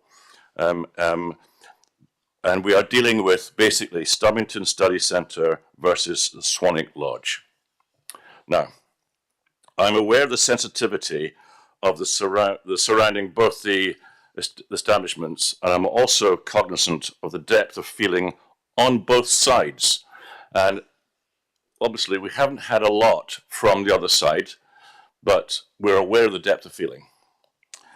Now, protocols and process, residents and deputies. I know that it'll be difficult not to react to arguments for and against that will be presented. I've been quite lenient about the applaud. Quite agree with you, but frankly, councillors don't need applause, okay? So just let them speak and it'll speed the meeting up. I would be most grateful. I know I can't stop it, and if it happens, it happens. And I won't dig myself into a ditch on it, but I'd be grateful if you could desist. However, what I will not accept, because you're going to hear arguments now for the Swanwick Lodge case. You're going to hear arguments for the Swanwick Lodge case. So, I will not accept any verbal or vocal comments when you hear these comments. Now, if anybody, I won't be heavy about it, but if they persist, I will ask whether it's a councillor or a resident to leave the room, okay? And you will not be invited back. You will miss the decision. So please try and please refrain from verbal comments where you hear something that you consider negative to your cause. I refer in particular to guidance and answers being given by our officers. They have worked really hard over the last year to try and get this to this committee, and there's more work still to be done with other committees. And then, even after we've made a decision, whatever it's going to be, the Cabinet then has to basically make its decision. So we're just going to be making a recommendation to Cabinet. The Cabinet on the 18th can accept it or ignore it. That's the way, those are the rules of engagement. So, it's really important that we treat the advice from officers with as a critical friend. They're there to help us, to guide us, but it's the councillors that make the decisions. Please know that. Now, to close or not to close the Stubbington Study Centre, that is the question. The site visit was illuminating and well run. I'd like to thank the lead management for for that site visit and for the video on the day. That was most instructive. Today, ladies and gentlemen, as far as I'm concerned, you've got a moral decision to make. It's a moral decision. Should the needs of the few outweigh the needs of the many? That's the moral decision, the moral dilemma that we're going to have to deal with. Both sides have a strong case, and it's up to the councillors here to weigh up the pros and cons in a fair, unbiased and open way, and they must be allowed to do so. Now, with reference to political background, as far as I'm concerned, it has no part to play in a case like this. It's really up to the intellectual capacity of the council to decide yea or nay. And I hope that can be honoured. I do hope we'll finish before 1 o'clock. I have said that I will continue otherwise. And we're now ready to go into item 6. Oh, yes.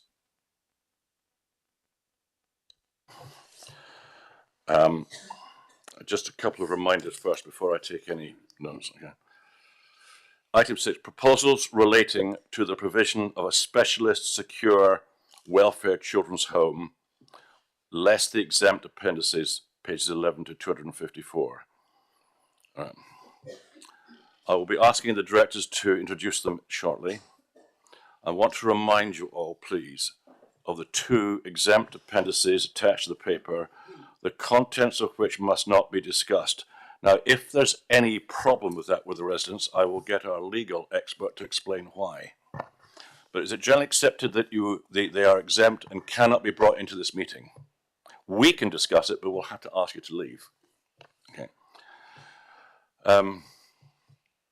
Now, if during questions or debate we stray into the exempt information, I'll be told about it, I will know about it, and I'll stop the councillor at that point. And if others want to continue in the vein of going into the exempt information, that's when we will basically ask everyone to leave, and then we'll go into just exempt information. But I do hope we might not have to do that. Okay. So, now we have a hand from Councillor Graham Burgess. Please fire away. Thank you, Chairman. For the benefit of the visitors, I am the County Councillor for the Lee Division, which is on the doorstep of the Stubbington Study Centre, and I've been working with Pyle, Leslie and Joanne and others to ensure that we hope to try and keep the centre open. Right, okay. Graham, look, I'm terribly sorry, this is my fault. I'm going to ask the directors to do their introduction, okay, then sorry. I'll bring you in. Okay. Go on. Do apologise. Okay. Gary Westbrook and Stuart Ashley.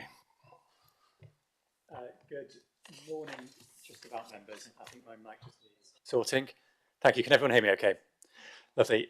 Good morning, members. My name's Gary Westbrook. I'm the other Deputy Chief Executive for the County Council and the Director of Hampshire 2050, joined today by Stuart Ashley, who's our Director of Children's Services.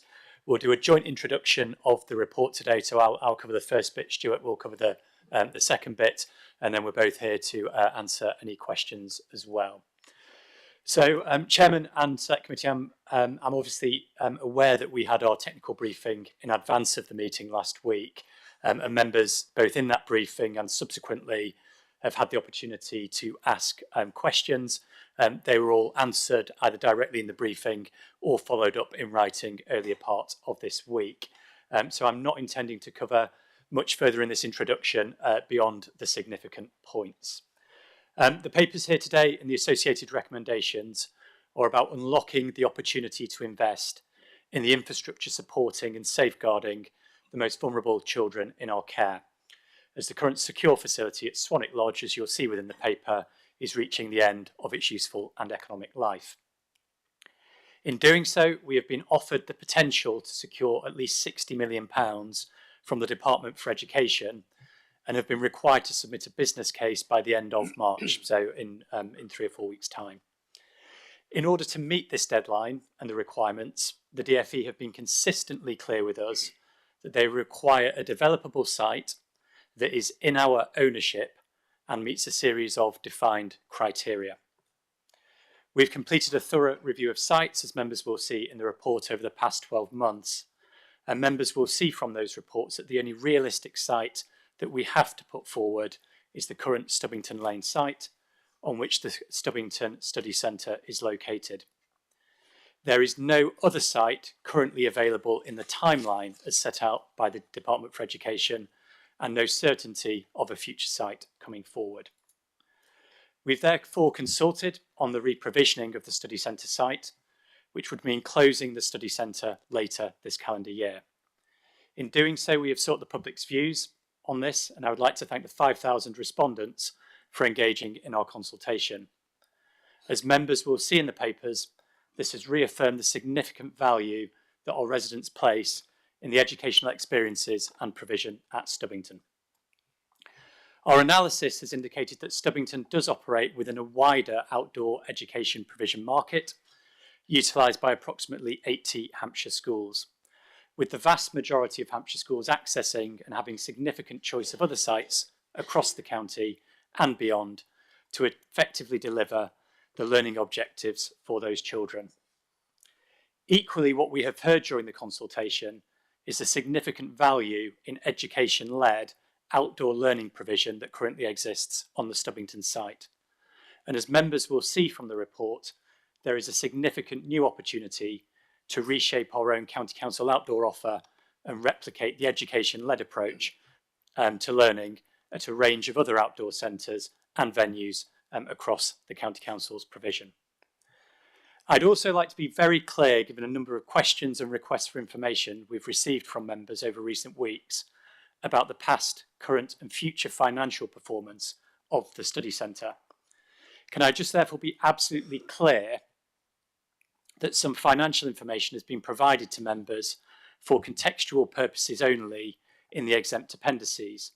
But as you'll see set out within the main report, the recommendations are on the basis of the Stubbington site meeting the required site criteria for a new secure residential unit, and not the financial effectiveness of the current or future study centre provision.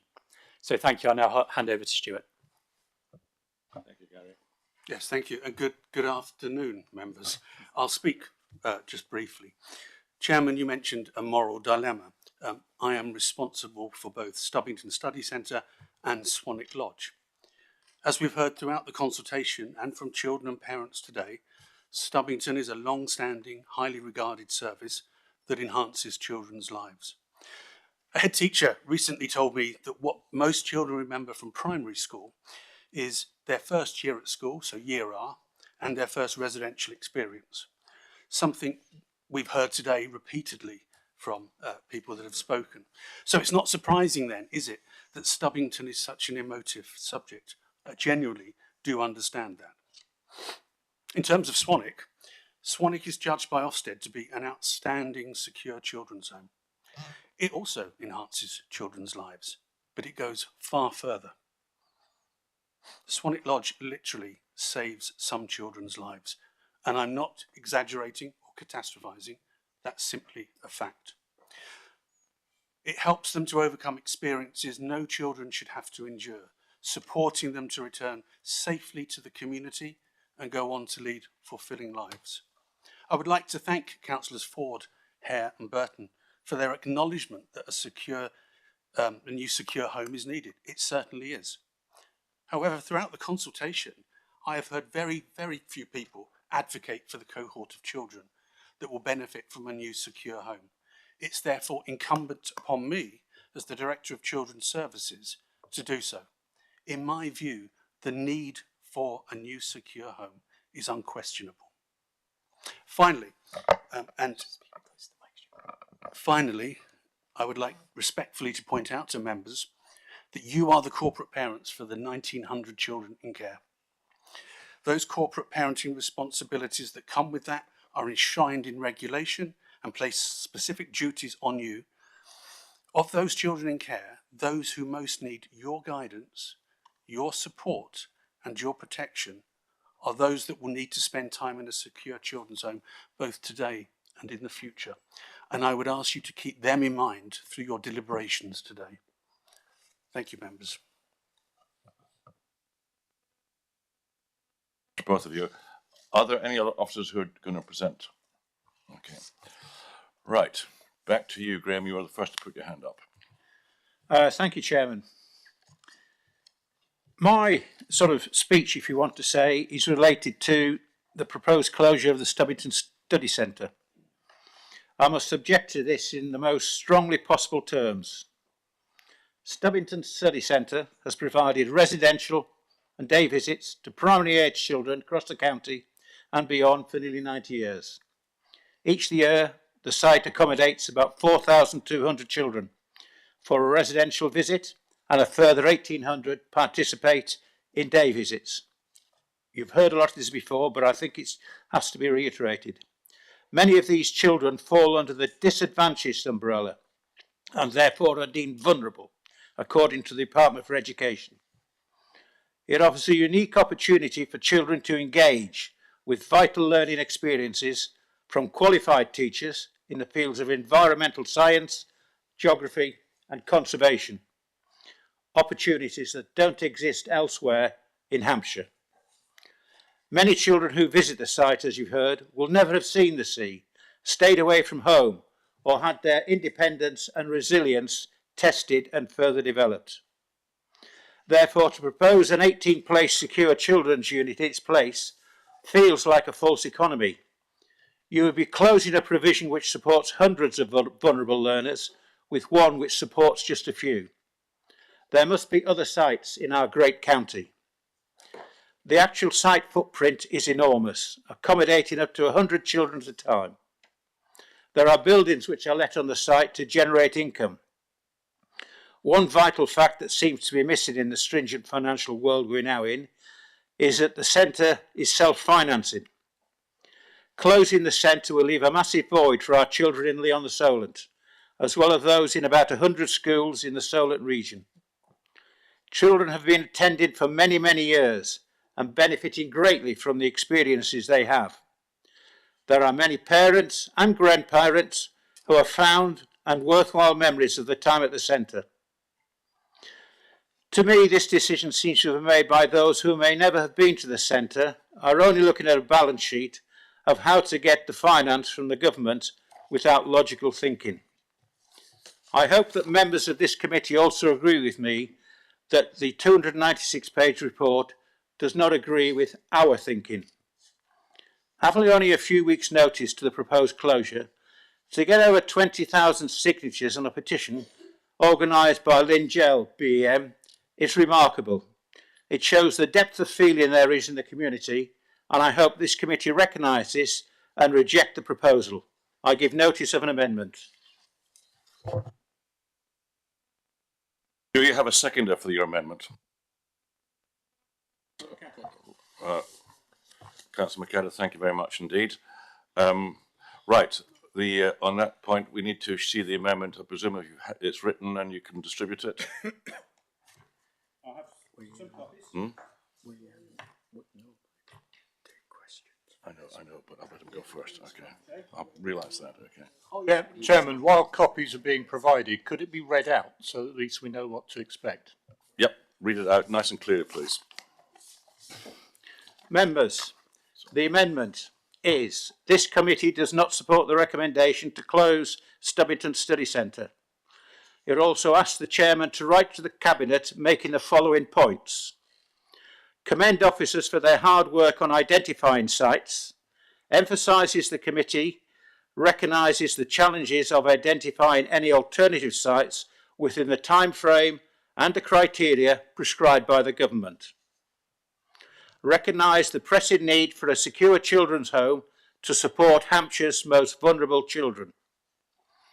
Recommends Cabinet ask officers to review any additional sites which may become available as a consequence of recent or upcoming decisions. Recommends Cabinet asks officers to approach district and borough councils to see if they have any land holding which may offer a suitable site. And lastly, recommend to Cabinet request an extension of time from the Department of Education to enable consideration of any alternative site. Thank you. Yeah, look, thank you very much. Obviously, the seconder can be brought in at any point.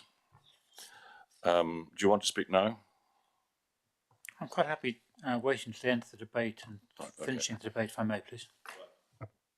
That's given out to everybody at the table here. So we will basically adjourn until everyone's got a copy. Chairman, is it possible to project the amendment onto the screen here so that residents can We see do that? it as well? We'll have to wait till we've got that organised, okay? And it can be emailed round rather than photocopied. I'm sure lots of options. Look,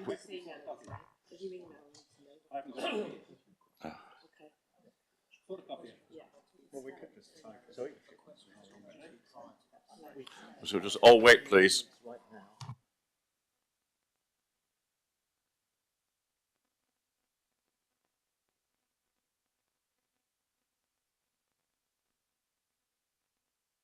I want to make sure everybody's got a copy of this, and we're not going any further until you've got it in front of you, either electronically or on paper.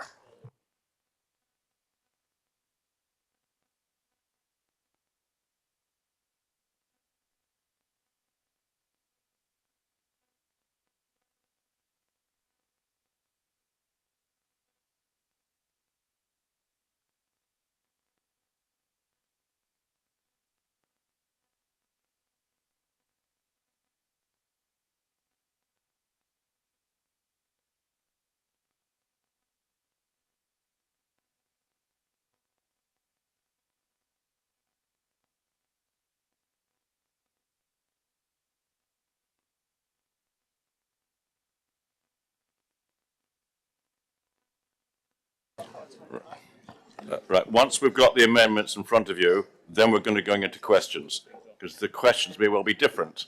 Now that we've got an amendment in front of us, and I'll be asking for any other amendments, so please relax.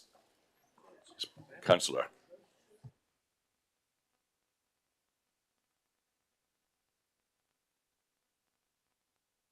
Graham, you're not sharing this. Right, we'll carry on with the questions now, whilst we get the amendments ready for everybody. And once the amendments are ready, we just let me know and stop the webcast so we can Yeah. get it sorted so I can screen share. And we'll do that, okay. Right, so questions pertaining to the amendment as you know, or also the recommendation. Councillor Crawford. Thank you, Chair. I mean, my question really relates to the last paragraph of the amendment. We had a statement from one of the officers presenting about the refusal of the Department for Education to consider any extension. This contradicts that, and I wonder how we can move forward if we have a definite refusal from the Department for Education and a recommendation that we vote for that. I mean, it seems totally contradictory. Remember, this is our recommendation to Cabinet. It's basically a dilemma the Cabinet's going to have to deal with. I understand the dilemma. We just have to. We can certainly debate it. I can certainly ask for an officer to reply to that. Which would you like to do? We'll do that now, Stuart. Yes, thank you. So we haven't formally requested an extension. The reason we haven't requested an extension is because we don't see any purpose in doing so, because we're not aware of any other sites as set out in the report. Additionally, the Department for Education were clear with us that the business case needed to be submitted by the end of March. So that's why the deadline's there. I met with one of the Director Generals who said if it's not submitted, then the project will be deemed as red, i.e. seen to be failing. So does that answer your question, Councillor Crawford? I think we're all aware of that. Okay. But as I said, this is a moral dilemma, not just about money. Questions? Since we've found lots of time for you. Councillor Baines. Question on the report. document, if that's okay, Chairman. Thank you very much, and thank you to everyone who has also given their time to attend and to speak today. I will be voting to save the Stubbington Study Centre today, and also welcome the £60 million funding for the much needed new secure children's home, which I believe should be being located at an alternative site, not at the study centre. At the very informative site visit that we recently attended as members to the Stubbington Study Centre, we were told that the site has an incredible 95% occupancy rate, with 6,593 children visiting and staying during 23-24 alone. This highlights just how many schools and children use and value this brilliant asset of community value. I would like to know, Mr. Chairman, given this incredibly high occupancy rate, whether adequate consideration has been given to actually developing and investing further in the Stubbington Study Centre site, instead of the recommendation to close it, and to actually increase its capacity, especially with the dining hall area, which would allow another 20 to 30 children to stay, enjoy and benefit from this wonderful site. Thank you. Very good, Councillor Baines. Which we are in questions. You're just going to slow the process down. Appreciate that you are in approval of the question, but you'll just slow us down and you'll be here for longer. It's Stuart or... I'll deal with that one. Okay. Thank you, Councillor Baines. I'll answer that quite quickly and succinctly. So what is important for today's conversation is this is about compartmentalising the current activity that happens at Stubbington as a study centre site. And as I said, in terms of the finances, but you can apply that to kind of future investment and things like that. The future operating model is not under consideration at all. And so the very simple answer to your question is no, that future investment in Stubbington or any other site is not being considered directly at this stage.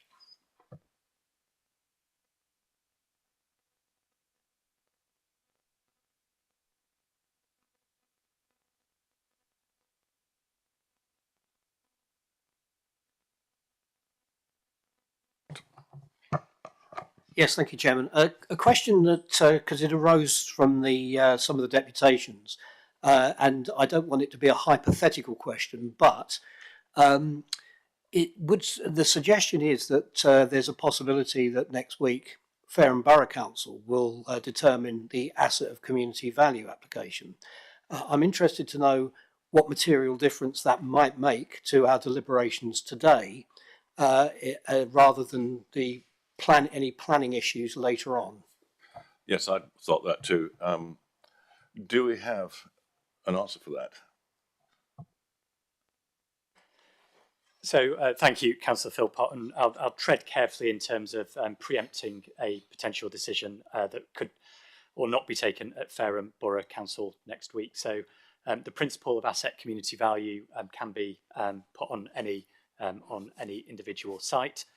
It is more of an issue from a perspective of when an organisation then seeks to sell a site. And so when you have sites traditionally that have that planning consideration status around assets of community value, it then has significant implications when you are looking to sell those sites. It's important that members understand that the process we're going through today is not about selling a site, it is around repurposing a site. The second consideration is then obviously through a regulatory planning committee perspective, which has been referred to earlier, I think, as well in the deputations. That would need to be considered as part of that planning application that would need to come forward, and that would be considered in due course. So I hope that answers your question, Councillor Philpott. Do you want to come back on that, Councillor Hall? Okay, well done. Jackie Porter. Councillor Jackie Porter. Thank you. And I'm very conscious that we are corporate parents too, and I take that very seriously. So I'm asking really, what is the contribution to our Ofsted outstanding rating made by each of the Stubbington and Swanwick sites?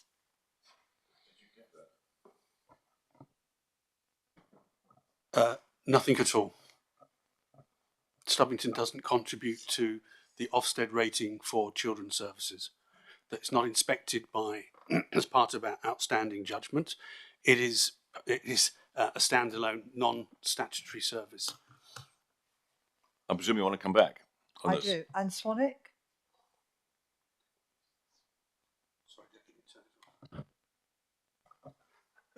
Swanwick has its own inspection on its own basis, which is immaterial in some ways to the overall inspection rating for children's services. It's a regulated, licensed secure unit, and it's inspected on that basis.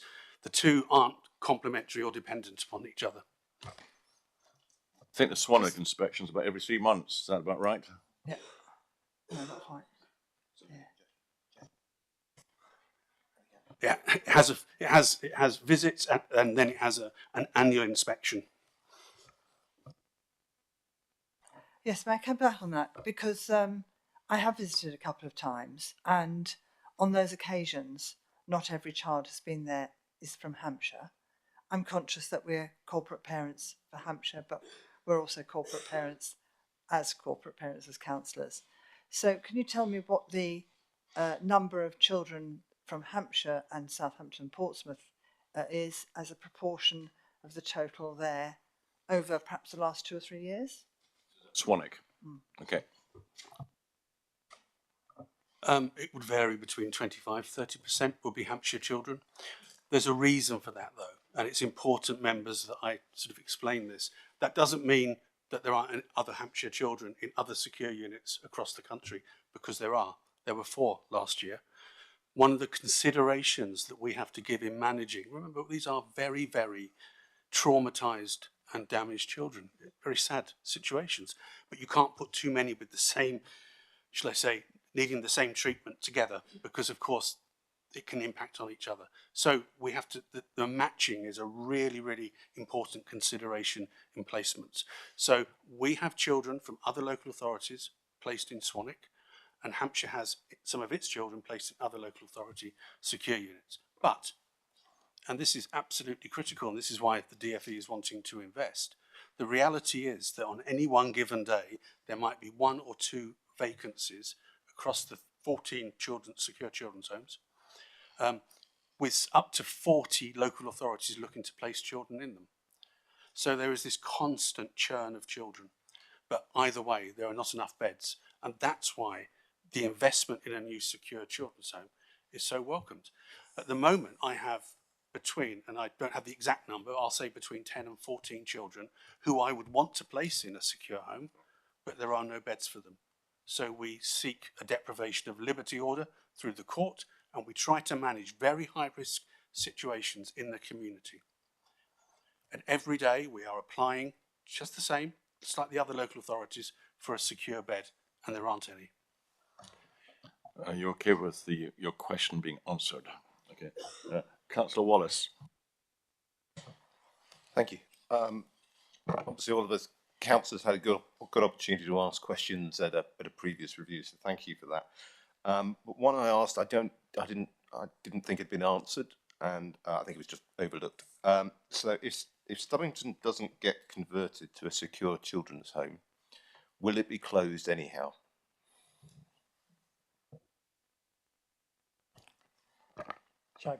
Yeah, thank you, Councillor Watson. Apologies if you did put that in, and apologies if it was an oversight. It wasn't us trying to sort of dodge your question in any way.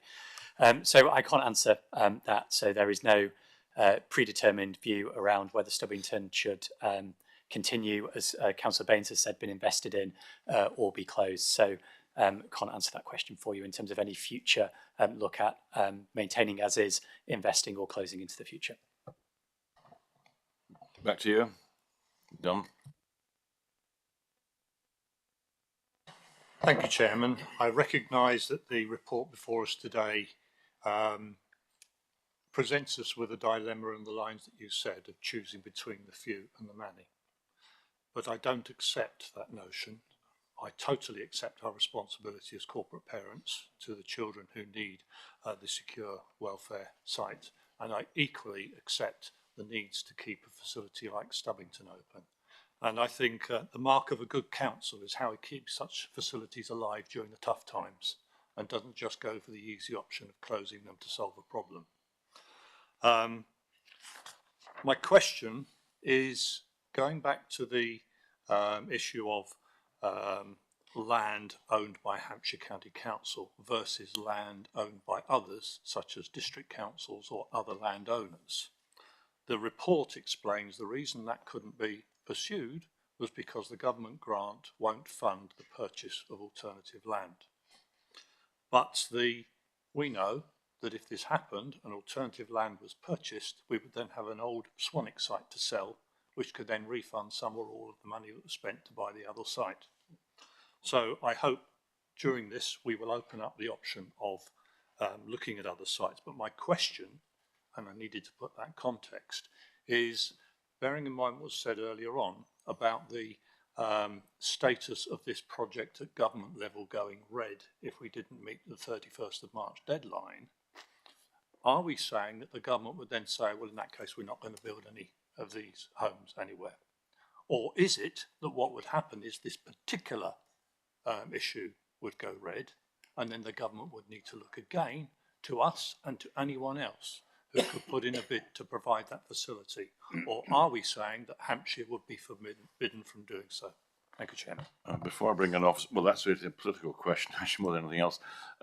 I would hope. I don't think it is. Let me answer it first, and then I'll pass on to an officer. I would hope that if this dilemma is passed back to the DFE, they would have the ability to actually think outside the box and say, look, they're trying to make an effort here. They're trying to save something that is worth saving, and yet they do know they're a corporate parent. It's a triangle that's very difficult to put into a circle. Okay, now I would hope that there's enough intellect in that department to say, let's see what we can do to give them a help. Now that might be naive. It may be a question that will fall flat in its face. I don't know, but we have to give it a chance, because the question is, do we close down what we know is a perfectly good centre just to move this along for the sake of the 60 million? Financiers would say, yes, of course we should do that. But we're not just financiers, we're councillors who have an interest in the welfare of our children, both those who use Stubbington and those who are basically at Swanwick Lodge. Does an officer want to take this up? Yes. I can't answer the question, of course. The reality is that I described earlier, didn't I, up to 40 local authorities wanting to place children in secure, and there only being 1 or 2 beds nationally. That's what's driving the investment from the DFE, and that's also what's driving the timescales. Because, of course, we're talking, even if it's agreed by Cabinet, the new secure home won't really be operational till 29-30.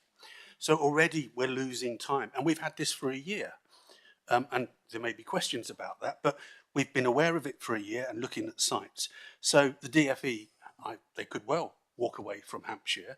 Do I think other local authorities would be interested in having a secure unit? Absolutely yes, for all the reasons that I've articulated already in this meeting. Thank you. Yes, please, Chairman. So nobody is suggesting that Hampshire would be prevented from putting forward an alternative proposal after March the 31st. I regret the fact that the County Council has had a year, and here we are right up against the deadline. I didn't know about this till January, till the consultation went out, yeah. And suddenly we're up against the deadline with a take it or leave it option for reasons that have been explained.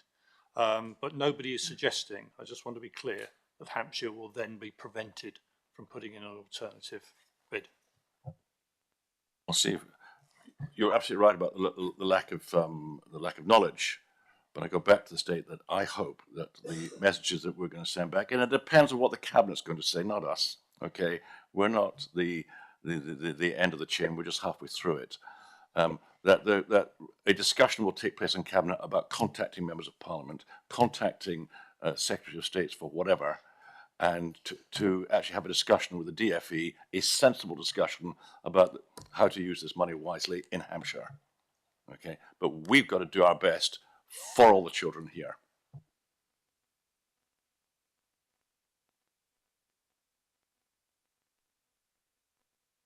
I want clear on, are we being told we will be prevented? Right. No, we're not, and we didn't make a bid in the first place. As Director of Children's Services, I found out when there was a budget announcement last March. So we hadn't put in a bid, we were selected by the DFE. So the short answer is no.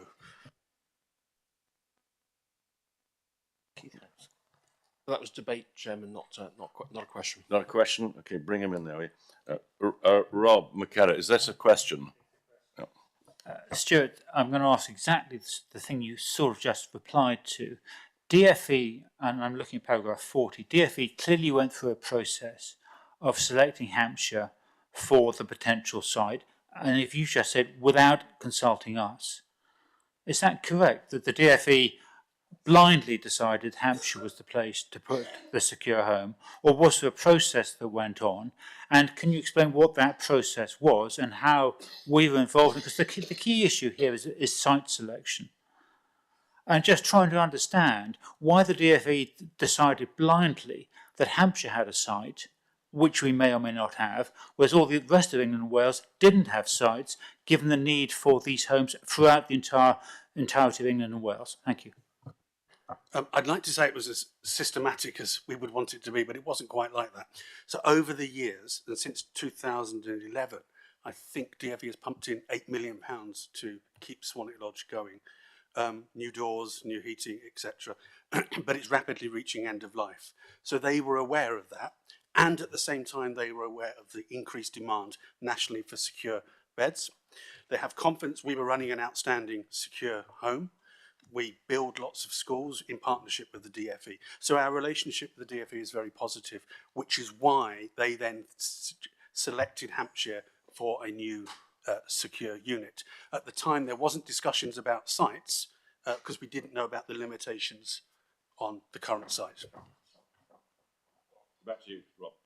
Thank you, Stuart. That was incredibly useful, because the implication of that is we've got a very good ongoing relationship with the DFE, that they have selected us for a whole variety of different reasons. And if we were to go back to them and say, this site doesn't work, but in the next 6 to 12 months we can find another suitable site, we may well be pushing an open door, given what you've just said about the relationship between the DFE and Hampshire Children's Services. So I think that's a really encouraging thing for you to say. And therefore, for this committee, we may actually be finding a way out of the moral dilemma if we're able to go back to DFE and say, actually, this is not a suitable site, but if you give us another 6 months, we can find another suitable site. You just want to say yes, or you something? The difficulty there is we haven't got another suitable site based on officers' work to date. And therein lies the issue. We might have another suitable site. Can I come up back on that? Sure, I think that's exactly the right message.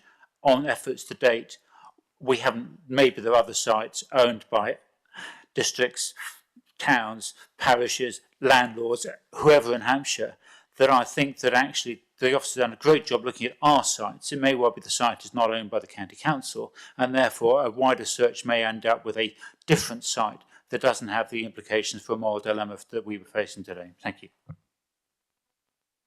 Thank you very much, Councillor McCartan. Stephen Reid. Councillor Stephen Reid, your... Thank you, Chairman. Apologies for the croakiness. As always in a long report, there's one sentence that sort of steps out at me. And this is going back to the question that Councillor Malcolm Wallace asked, to which Gary Westbrook said, I can't give you an open-ended commitment that Stubbington will last forever, which is perfectly understandable. Nevertheless, paragraph 58, the first sentence, it is important to note that the decision members are asked to make in this report is on the question of whether current activity at the Stubbington Study Centre should cease in order to make the site available for use as a specialist secure children's welfare home. That's written, that's black and white, that is the dilemma that we're facing.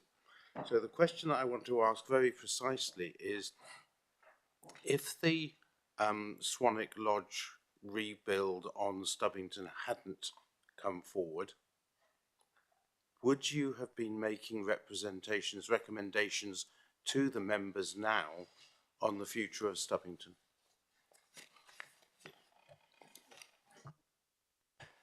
I'll answer that, Councillor Reid, in the same way I answered Councillor Wallace. I can't answer that question because we're making the recommendations based on a piece of work that we've done over the last 6 to 9 months based on the current context.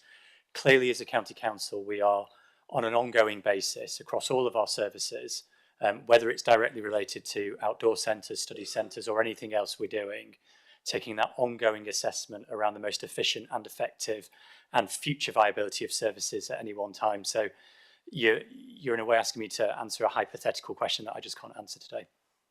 Well, no, I'm not. I don't think I'm being that unfair, Gary, because closer to yourself, please. Sorry, yeah, because what I'm asking is, if this hadn't come up, the rebuilding of Swanwick, would you have been making recommendations to us about Stubbington right now that might have called into question its future? I'll answer that very precisely then, Councillor Reid. No, we wouldn't, because we haven't done and completed work to get ourselves to that position of understanding. Thank you very much. That's really helpful, because the essence of the amendment that is going to be debated in a few minutes is we're presented with the dilemma of Swanwick versus Stubbington, and the answer is no, we want both. That's the debate that we're about to have now. What you've just confirmed is that as of right now, there wouldn't have been a crisis of the longevity of Stubbington, if only because the work hasn't been done. So that will inform the debate that's to come. So thank you very much. That's very helpful, Councillor Reid, for your maiden speech. Thank you very much.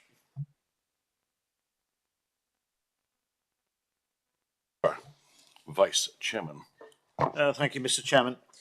Where geographically mainly are the other children from with regard to not just Hampshire, but both Hampshire and outside of Hampshire? Sorry. Do you understand the question? Yes, I do. So the children placed at Swanwick come from England and Wales. Okay, yeah, thanks for that. Do we have one particular area that they come from? Do they come from a lot from London and the home counties, or are they completely spread throughout the country? Technically, Swanwick Lodge is the secure children's home for the South region, but because of the shortage of beds, it just doesn't work like that. And because of that, managing the mix, so they come from all over the country. Interesting insights. Okay. We don't have anybody for any more questions. So here's your last chance. Do you have any more questions for the officers at this point? In that case, we should go into debate. And Councillor Howes, you were first. You had your name in there first. Okay. Howes. Oh, right, you can do it. Okay, right. Okay, hold on, Councillor Howes. The amendment can now be shared with everybody. Isn't that wonderful? Oh. Right, well, that'll give the people dealing with the amendments some more time. Thank you so much, Councillor Collett. I'll do anything to help, Chairman. The question is that the issue has been raised about the amount of information that's held in confidential. I just want to focus in on the finance figures shown on page 294 of our papers, and without mentioning anything that's in it, because that's currently confidential, why can those figures not be made available to the public? Just those figures. They are the sort of figures that you and I, Chairman, have both seen for the Blackwater Valley Countryside project, which are shared with everybody else that's involved, councillors, volunteers, other organisations, and there's no issue of the need for confidentiality. I can see nothing in this chart that's any different to that. Why can we not discuss those? Blackwater Valley, those were the days. Okay. I'll start with this, Gary. Thank you, Chair. I'll start in the round, and then my colleague Paul Hodgson will give the detailed legal advice. So the reason why there is sensitivity around a whole variety of the financial information, both for the Stubbington site and also Swanwick, is around the commercial sensitivity of that information, in particular with the Stubbington financial information, which is the information you're referring to, Councillor Collett. we do need to recognise that the Stubbington Centre operates within a competitive market, both against other public sector providers and also against sort of that wider market piece as well. So it is our strong judgment that that operational financial information, which is what essentially we're all looking at table 1 on page 294 of the exempt information, represents that commercially confidential operating information of the site. I'll pass to Paul to give a bit more legal context to that as well. Thanks. Yeah, I don't think there's too much to add to that other than in the view of officers, including the monitoring officer, this is exempt information about the financial and business affairs of the council, and disclosing it would be prejudicial. So the advice is that it should be exempt. Councillor Collett. Thank you, Chairman. Well, I thank the officers for those answers. I'm not sure that I wholly accept them, but would it be right to say that that means we shouldn't refer to specific figures on that page, but generalities would be okay? Take advice on that. Let's just see how general one is going to be, okay? All right, and if you stop being general, more specific, I'll stop you. That'll give me a lot of pleasure. Right. Well, by generalities, I mean that if you take out the proposed capital investment in future years and the overheads that are applied in all circumstances, the income exceeds the expenditure. You want to do this in debate, do you? Yeah, I'm just saying. Yeah, okay, that's the well, sort when of you thing bring that it we up, can we'll just see cover how in far debate. you're allowed to go. Okay.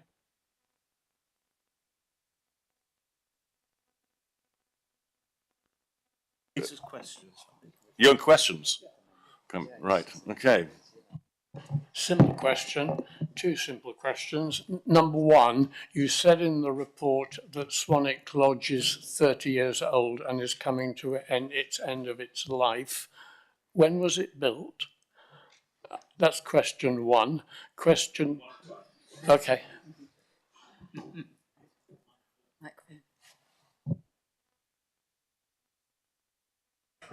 I believe it was 1996, 95, 96, I believe it was. It was a new build at that time, yes.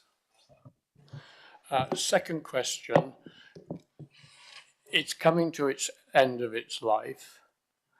We know that if we were to decide to close Stubbington, Stubbington would close at the end of August this year. It would go through the process of planning and then rebuild or building on site.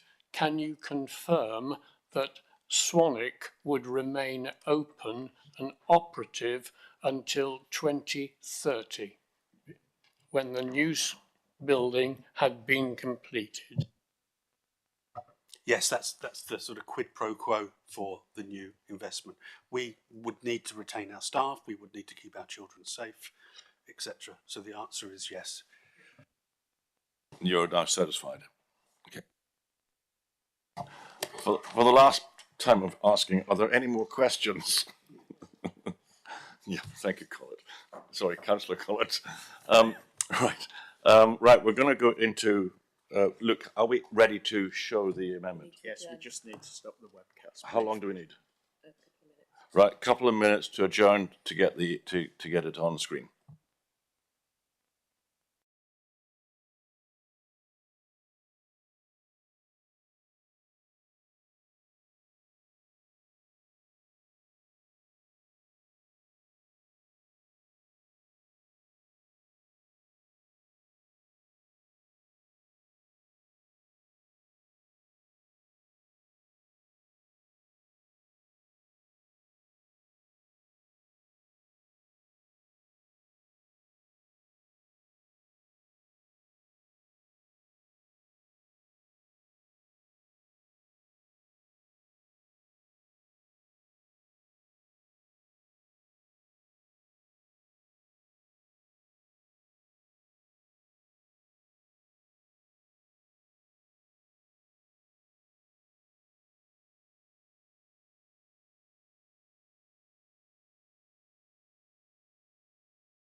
You're watching scrutiny at its best, let me tell you.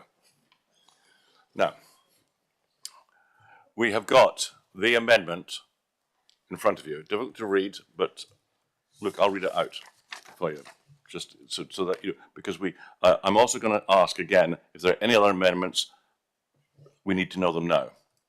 Okay, let's start with you. Yes, Councillor Wallace. Thank you, Chairman. I've just got one minor amendment to add to this, an additional bullet point onto the ones here. And it is recommends that Cabinet requests officers to work with Stubbington Study Centre on a long-term business plan. So it's an additional bullet point to add to the ones we've got up on the screen. Right, thank you for that. Have you got a seconder? I do. I'm happy to second that, Mr. Chairman. Councillor Baines, thank you very much. And seconder of the original amendment, are you happy to accept this as an extra bullet point? Happy, Chairman. Well, isn't that a relief? Okay. So we've got the amendment in front of you, which is no, we're going into debate. So you've got. Does everybody understand the brand new amendment that's come in on the current amendment? Okay, everybody happy with that? So we're now debating that. We're into debate. Okay. So do we have anybody? We have Councillor Howes. You were the first to put your hand Graham up. hasn't spoken yet himself. Hmm? Graham hasn't spoken himself yet. If he wants to, but.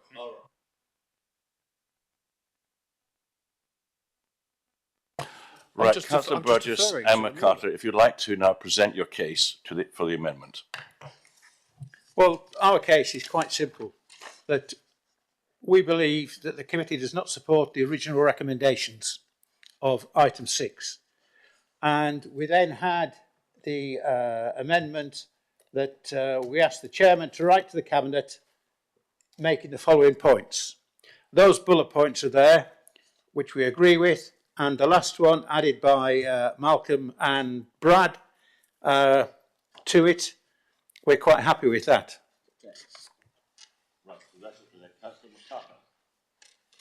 Do you want to add anything? I quite like to speak at the end of the debate if I'm allowed to do that. Okay, you can speak at the end. Okay. Right, now we're into debate. Councillor Howes.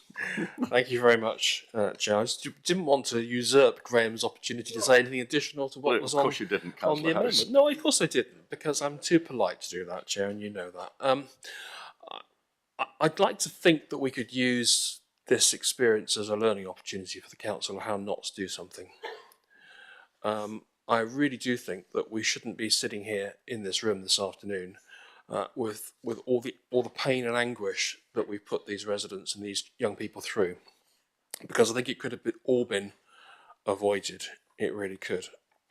I mean, in many ways, it almost makes the case for local government reorganisation and abolishing the county council, because it demonstrates that we haven't worked with our districts and boroughs. We've acted in isolation as a local authority.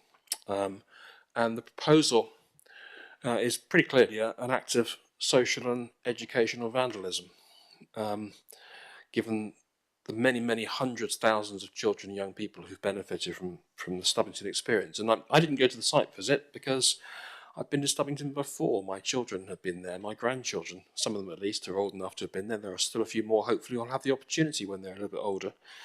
And so I think the local community and the parents and grandparents of children who've been through Stubbington understand that. And I've been here in this council, not just this council building, but the previous one as well, over nearly 25 years now. And I think we've heard this morning probably the most eloquent and passionate and well-argued case for retaining a vital community facility that I probably ever heard here. And that was a bit emotional at times.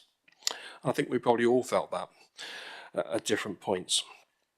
And I think the problem with the position we've got ourselves in is we have known about this as an organisation for over a year. And it's only in the last few weeks that any of this has come before any of us. Now, I can't believe that cabinet members didn't know about all this during the spring and summer and autumn of last year.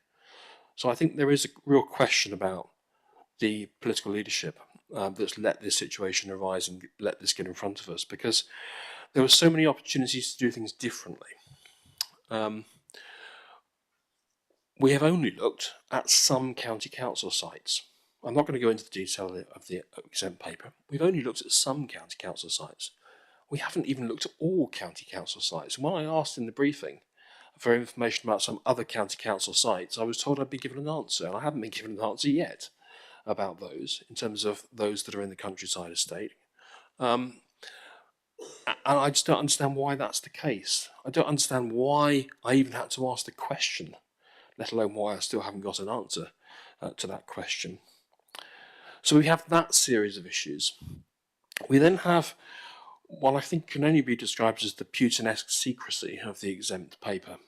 Now, there are bits of that exempt paper which we shouldn't be revealing because they're commercially sensitive.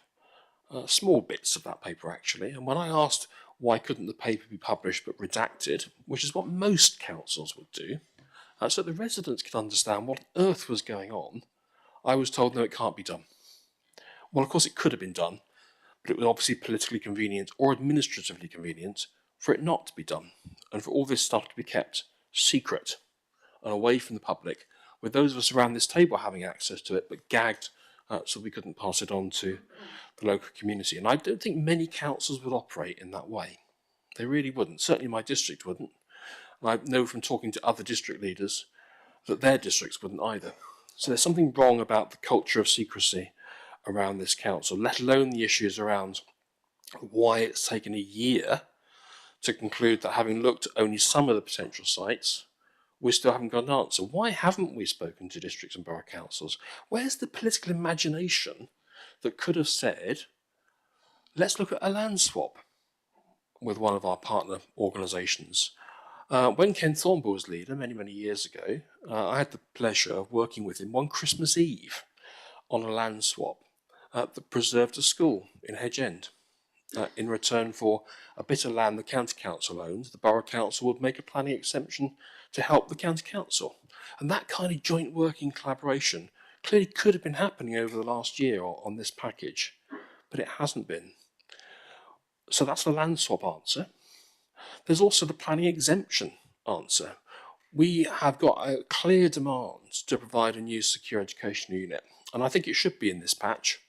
And it should be in the patch for some of the reasons they're in the report. We've got the staff base, the skills base, to keep this thing staffed up on a new site that needs to be reasonably close to the existing site in Swan. It doesn't have to be in Swan. It doesn't even have to be on the east side of the River Hamble. It could be on the west side of the River Hamble. I identified 3 sites just in the brief session that we had in our briefing on the west side of the River Hamble that could have been looked at. But of course they weren't looked at because we'd only looked at some county council sites. So I think that's just an abject failure of imagination. It's put people through an awful lot of pain, an awful lot of grief, and got us to the point where I hope that everyone in this room that's got a vote today will back the amendment that Graham has moved, because it sums up, I think, the feeling not just of the room, but of the community across southern Hampshire. I'm left tempted to think that the whole secure unit thing was a Trojan horse. As an excuse to close Stubbington, because it was convenient to find an excuse to close Stubbington. Because we can't again talk about the numbers that are in the exempt report, but Adrian's given the case that with a bit of tweaking, a bit of thought, it would be possible to turn it around and make it happen in a way which covers the long-term reinvestment points too, and that's the objective of Malcolm's amendment, which I'm very pleased to support and very, very pleased that Graham and Rob have taken on board.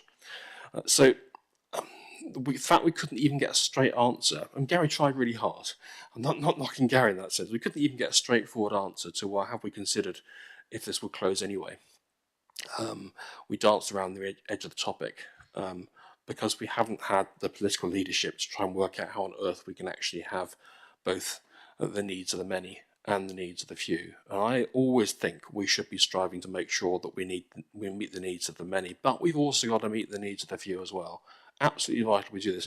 I don't think we haven't got the skills base within this vast organisation to come up with a site option that works, and to work with the department in London to say, you know, we can do a good job in the future because we've done a good job in the past at Swanwick. We just need a bit longer to have a bit more imagination to find a way which meets not just the needs of the few, but the needs of the many too. So I very much hope everyone's going to support this amendment from Graham, and we can put this issue to bed, give the community in Southern Hampshire the security that Stubbington will survive for the future and meet the needs of the next generation, and hopefully the next generation beyond the next generation of young people. That's an interesting theme. Okay, and we will move on to Stephen Philpott. Yes, yeah, thank you, Chairman. Whilst I agree with Councillor House's conclusion, I would say that that's not a hugely helpful contribution. I thought conspiracy theorists were confined to the White House these days. Evidently not. I'll speak about the actual report that we've got, if I may. Paragraph 8 of the report reminds us that safeguarding the most vulnerable children is an essential statutory function. But there are 29 county councils in England and 62 unitary authorities, plus a further 22 councils in Wales. Yet there are only 14 secure homes like Swanwick Lodge. So whilst it is safeguarding the most vulnerable children is a statutory duty, providing accommodation clearly is not. Otherwise, every council would have a secure premises like Swanwick Lodge. This isn't to say that having a secure unit or not having a secure unit is not important. Of course it is. And it's an ideal world. And I think, as Councillor Reid pointed out earlier on when he made a question, we'd like to keep both. The choice that is being presented, however, in this report, generally, my interpretation of it, is between a statutory function and a non-statutory function. But I don't actually think that's the case. Paragraph 70 says that Swanwick Lodge will become inoperable within the next 3 to 5 year time frame. So whatever we do as a council, Swanwick Lodge days are numbered. Either this council or some unitary council replacement will have to decide what to do with it. Throughout the report, we are reminded of the DfE offer of £60 million to provide a new secure children's welfare home. It seems like the DfE would like it to be in Hampshire, as we've heard. But if we cannot find a suitable location, then paragraph 12 tells us that the DfE will seek to invest elsewhere. And as paragraph 45 informs us, and I quote again, the opportunity of funding offer for Hampshire will be lost. The deadline for decision is tight. We're assured that we only have until the end of this month to make a decision.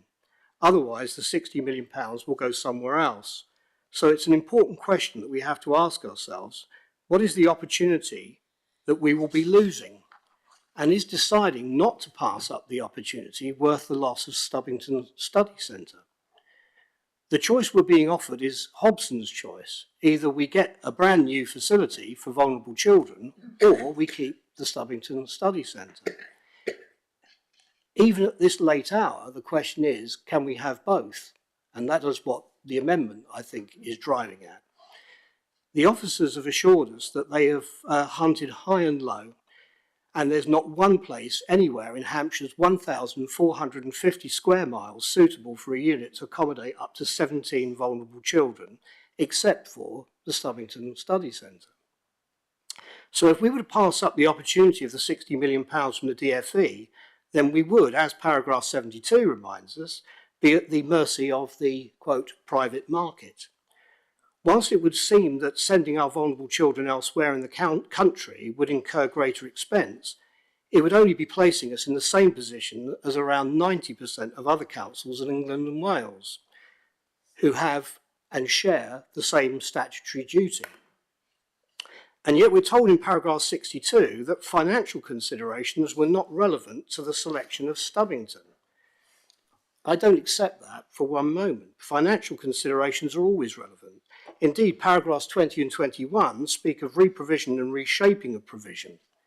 And they insist that the reshaping of provision of the facilities provided by the Stubbington Study Centre would only happen, quote, providing these facilities recover their full costs from the users of these discretionary services.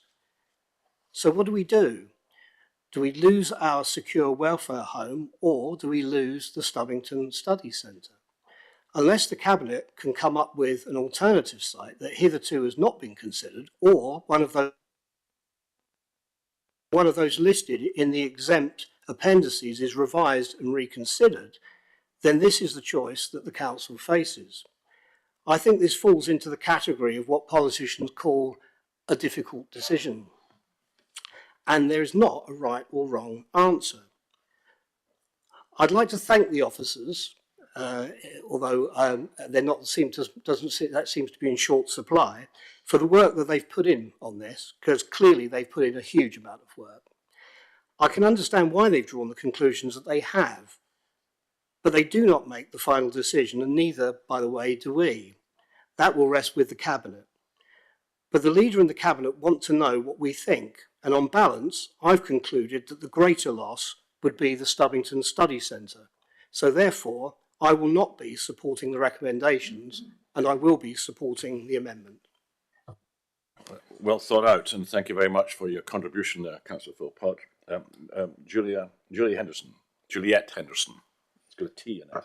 Yes, my Shakespearean background. Thank you, Chairman.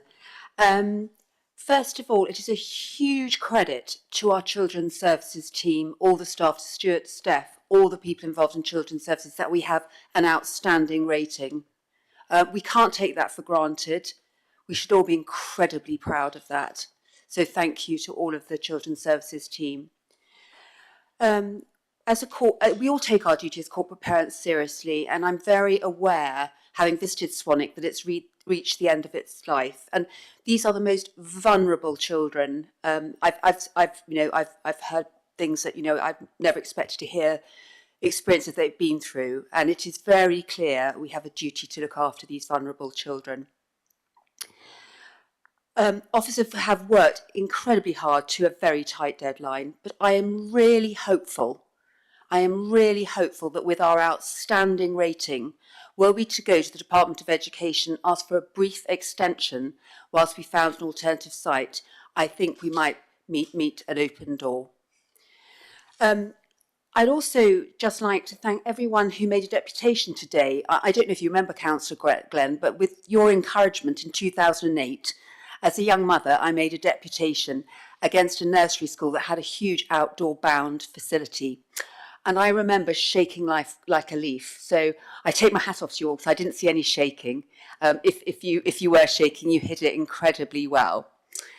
I'd also like to pay tribute to the Stubbington staff. It must have been very difficult for them to sit through much of today. And I thank you personally for my amazing 2 tours of the site. And I saw firsthand how this site benefits our children and young people. I would actually love to know who named the badger Athena. But anyway, that's a side question. I know that it's a very difficult decision, but I will be backing Councillor Burgess and Councillor McCatter's and Councillor Wallace's amendment today. But I would like to pay tribute to officers who have worked tirelessly on this, and thank them for all they do to ensure that we continue to have an outstanding children's services. Thank you, Chairman. Thank you very much, Councillor Anderson. Do you want me to ask Gary here if he knows who named the badger Athena? Okay. To Adrian Collett, Councillor Collett. Oh, sorry, I beg your pardon. Malcolm Wallace. Thank you, Mr. Chairman. I actually want to talk a little bit more about the secure children's home.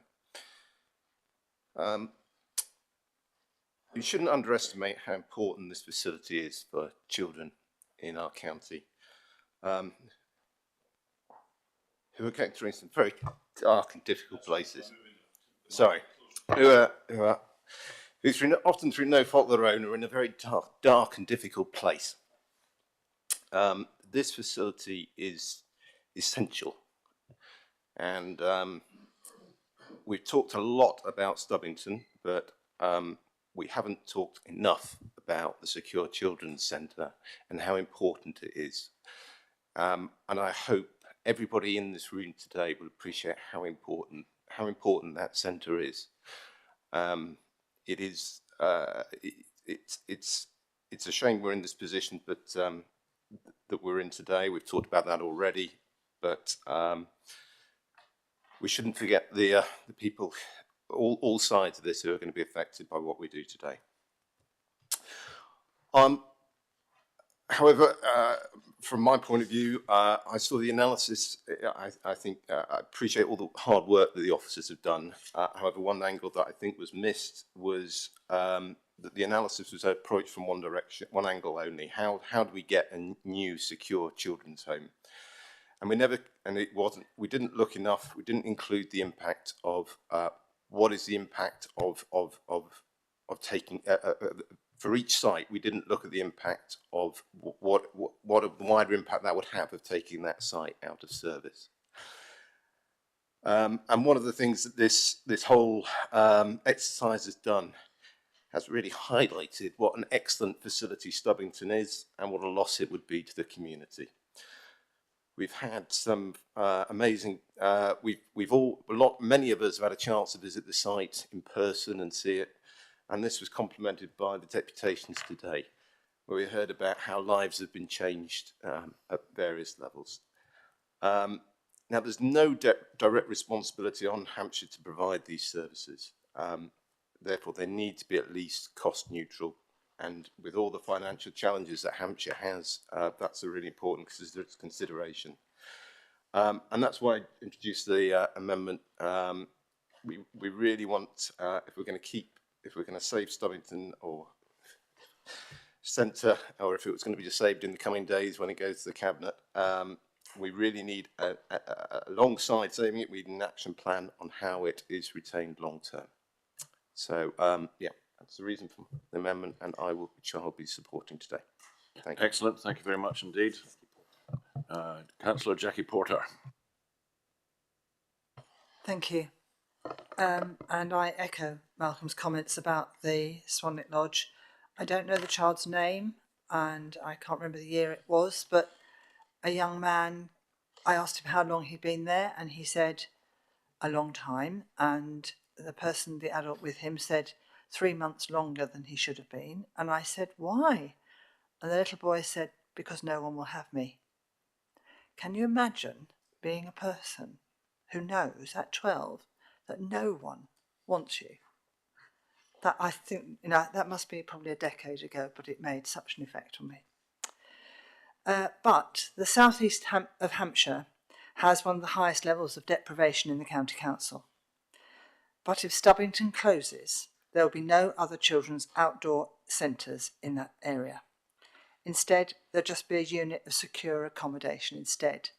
What message does that send to the young people in that area and their parents and their teachers? Most of the use for that site, we saw it as a series of dots on a map. Most of the use for that site comes from the southeast in that area. And they go because it's a good value site for them to go to, and it's not expensive to travel to. I suspect many parents take their children in order to get them there. And it's much cheaper than taking a coach or whatever. The other sites, the other 4 that were offered, were much, much further away and less likely to be cost effective for many schools in that area. And that for me is really critical in making this decision.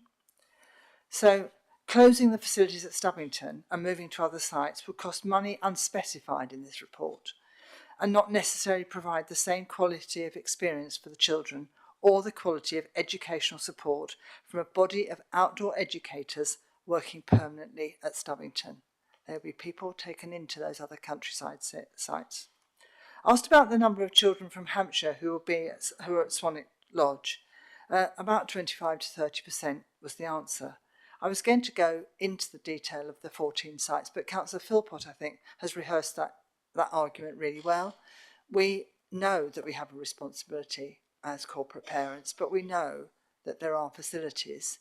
And in the light of the unitary and mayoral strategic conversations going on at the moment, the future of all of this is a little bit more uncertain, I think, for us as an authority to make that decision. But youth services used to be part of our education services as well. Thankfully, our outdoor education centres still offer an alternative to indoor education to all children of Hampshire. And I believe that actually the loss of Stubbington particularly for the southeast of Hampshire, would be a huge loss and too great to bear. So for that reason, I support the amendment. Thank you very much. Thank you, Chairman. I'd like to just comment first of all on the Swanwick Children's Home, Secure Children's Home.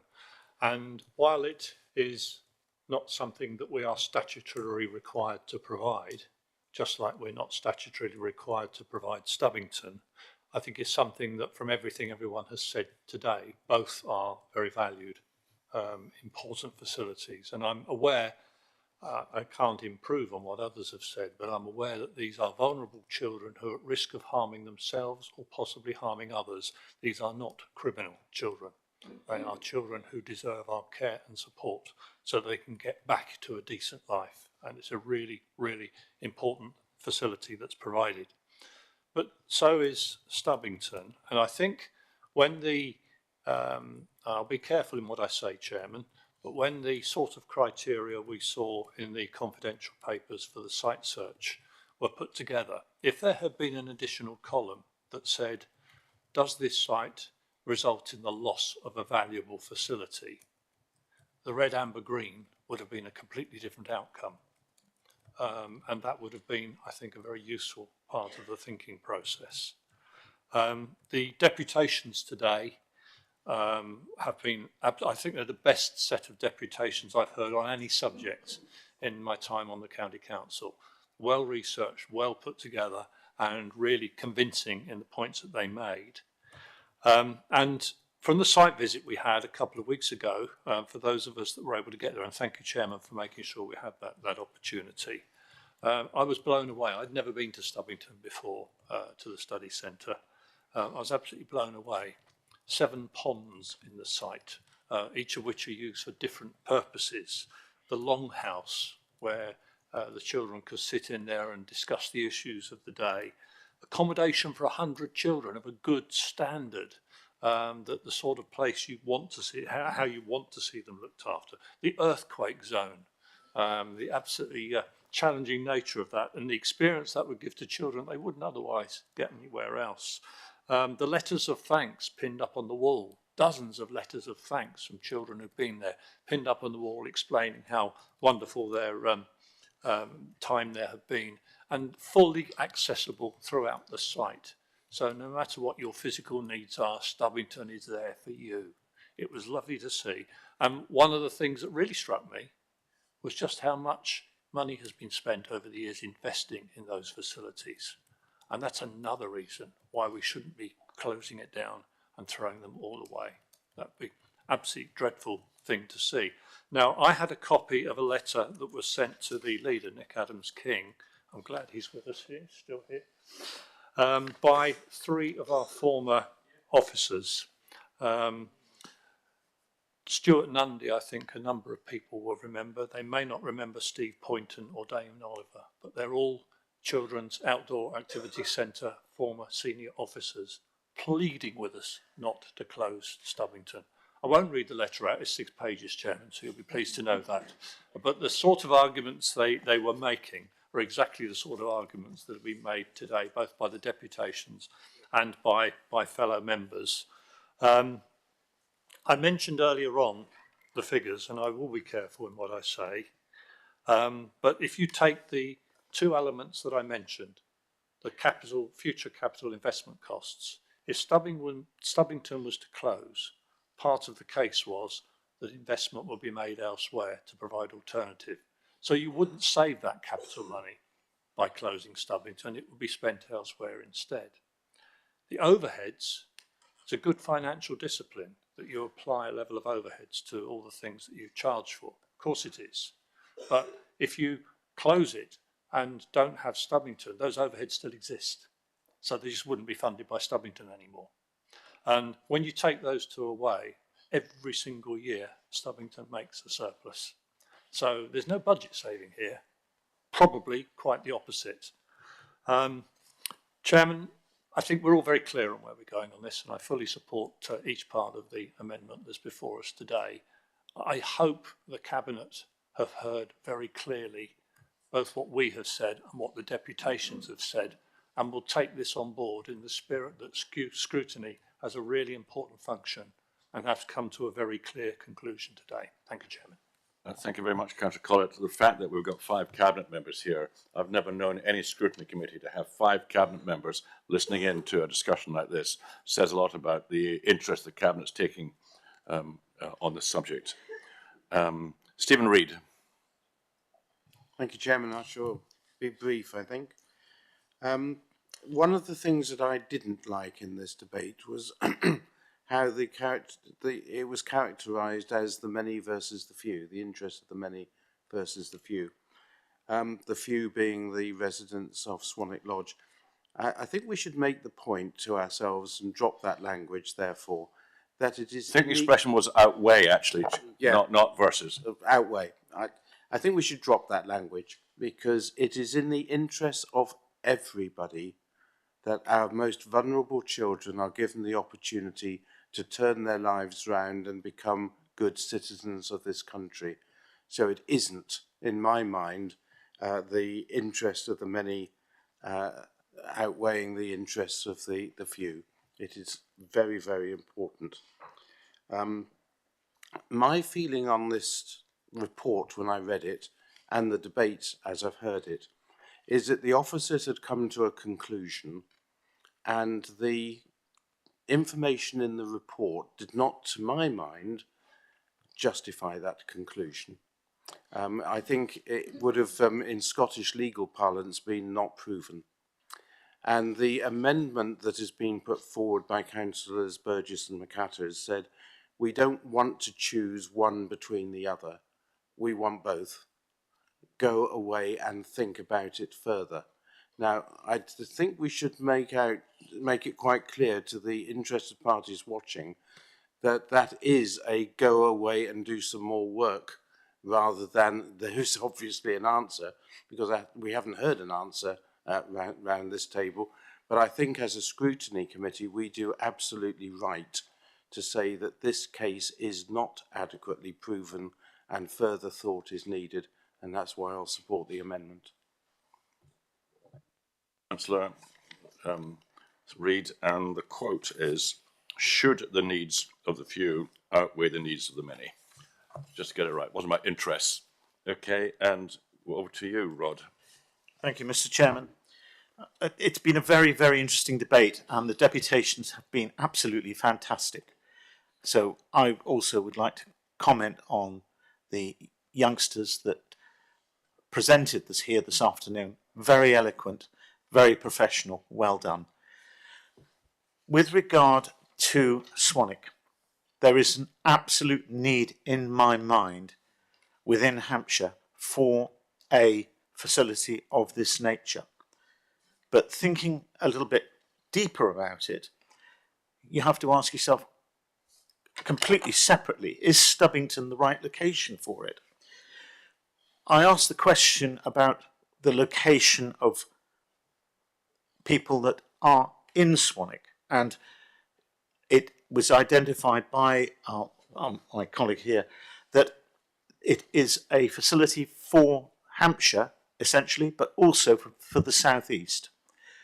Thinking about the communications of Stubbington, the people visiting the area would have, it's not an easy place to get to. Communications are not great. So therefore, in my view, I think we ought to be looking as a county at another location where communications would be better, that visitors can get to from London and the home counties, not too far from a railway station or bus facilities, which in my view Stubbington doesn't have for that type of facility.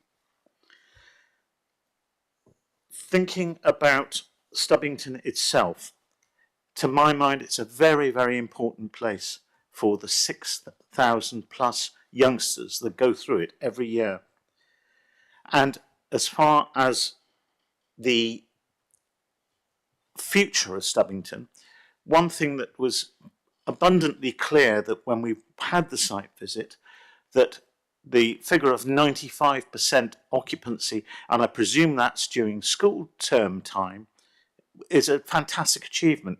But I also believe that we could sweat the asset a bit more. And during the downtime, the holiday period, the business plan could be looked at to sweat that asset further and get more revenue into that into Stubbington. I found the site visit fascinating, seeing the Hyde and various other places within the centre was fantastic. And I would urge the Cabinet, when it comes to Cabinet, to think about putting pressure on the government for an extension of time for us to make a proper decision with regard to the future and being able to establish a secure children's home. I think it's something that we do need in Hampshire, and that we need more time to really find a proper site for this for that facility. Thank you very much, Councillor Cooper. I think the important thing is the Cabinet need to bring in recruits to help them do that, namely members of Parliament and others to help them with a important recommendation to give us more time. Now, Councillor Baines, you've just added your name to this, haven't you? Right. Thank you very much, Chair. I'll try and be brief. I've outlined my strong support for Stubbington Study Centre for keeping the site open moving forward, but I just also wanted to touch upon and follow on from Councillor Wallace's point about the importance of Swanwick Lodge and any future replacement on an alternative site from that of Stubbington Study Centre. Whilst I appreciate there may be circumstances where some children need to be placed outside of the county, as Stuart mentioned earlier, only having 25% occupancy levels at Swanwick Lodge for Hampshire children seems very low, especially given that there are Hampshire children waiting for this support right here in the county. The nearest similar secure home is 77 miles away. I believe that's what we were told when we went to the site visit. And we equally place Hampshire children in secure homes far from our county. As you can imagine, the cost of these distant placements is of course exacerbated. As it's the up-tier authorities that are currently placing children in Hampshire from other areas as well. So it's exacerbated for them, not just us. I hope that whilst we're going through this devolution process, that this issue specifically is looked at moving forward, as you currently have different councils paying enormous sums of money to place children elsewhere far from home, when you have local children needing those very same places in the secure units and secure homes. Nationally, across those 14 units that we currently have open and for any future units, this needs to improve. And one feature of Josh McAllister's national report a couple of years ago was to keep children placed as locally to home and their local communities as possible where appropriate to do so. So surely the same should apply to the children and the very vulnerable children in these secure units, not just in Hampshire, but across the country. So thank you, Mr. Chairman.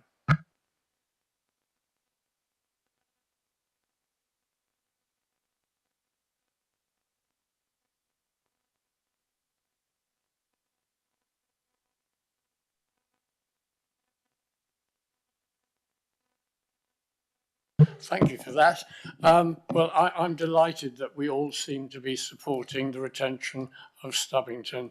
It was the obvious decision, and I'm delighted for everybody who has seen the site, the residents, etc. That's really good news. As far as, in essence, all this debate is about, should we close Stubbington? Are we prepared to take the risk of losing £60 million for Swanwick Lodge? And I accept, of the two, I'd rather keep Stubbington. I believe that our officers in the last year have done tremendous work in trying and looking at all the options, including talking to the DfE. But the DfE have made it absolutely clear that they wanted a decision by the end of March. It was a red line and we wouldn't get the money unless we committed with a site. The position now is that I think we may lose the 60 million because the DfE, I believe, is under pressure to get it from the Treasury, and they have to obtain that money by the end of this month. One can imagine what pressures are under the Treasury at the moment with regard to money, and whether or not that money will be available in the future for social services. Welfare is debatable. That's a decision that we have to take into consideration, and I believe that Stubbington is more important. We have, after all, got 5 years to still use Swanwick, and therefore there is time for this council, if indeed it exists in 5 years' time, to find somewhere else and hopefully have the asset, the resources to finance it. So I'm delighted with the feelings today. Right, thank you very much indeed. That's good news. And we're now back. I'm going to just ask if any of our officers want to cut in at this point before I move on to... No, I didn't think so. Right. We're now on to the second or first, the proposer, if you want to say anything. Thank you, Chairman. I would like to say a couple of things. It's been very informative sitting here today with the number of people who have spoken very eloquently about Stubbington and not keeping it open rather than closing it. I'm looking at the consultation we did. We asked the residents of Hampshire what they thought about this issue. 94% of them thought we should keep it open. We are here as a county council to represent our residents. That's an overwhelming support for keeping Stubbington open as is. We then have the dilemma about the government needing to build more secure homes for the most vulnerable children. To my mind, that's a nationwide issue, that more homes are needed throughout the country, not just in Hampshire and not particularly in Hampshire. And therefore the homes will get built in due course as suitable sites are found. My worry is the time pressure the government put on us, and maybe it's the previous government put on our officers, as it was March 24, not March 25.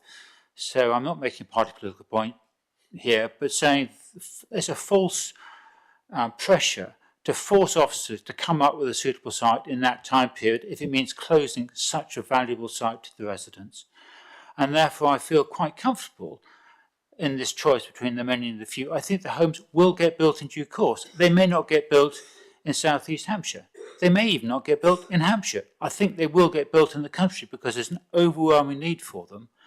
But if the Stubbington Centre was closed, it wouldn't be replaced for the residents of Hampshire.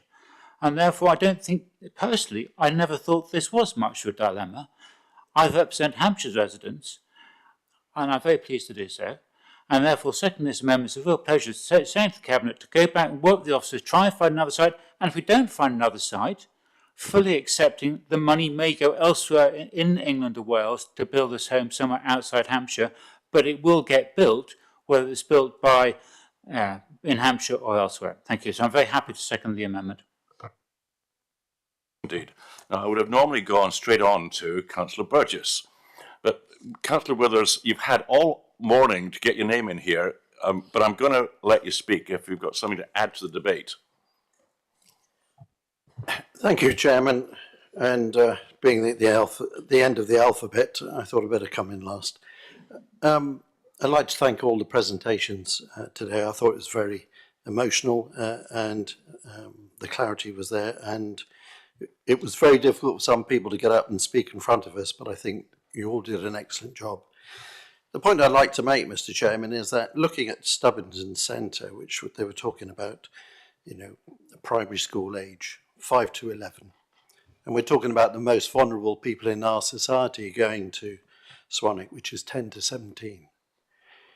If we can change people at the age of 5 to 11, then it should reduce in our society the need for locations like Swanwick. So as much as I understand the need for the replacement of Swanwick, I fully support the amendment. And in particular, listening to those two young ladies today speak with such elegance shows that we have the will and the power within our community to change people's lives. And as a second lieutenant of 30 apprentices back in 1974, I saw no hopers become hopers who accelerated in life.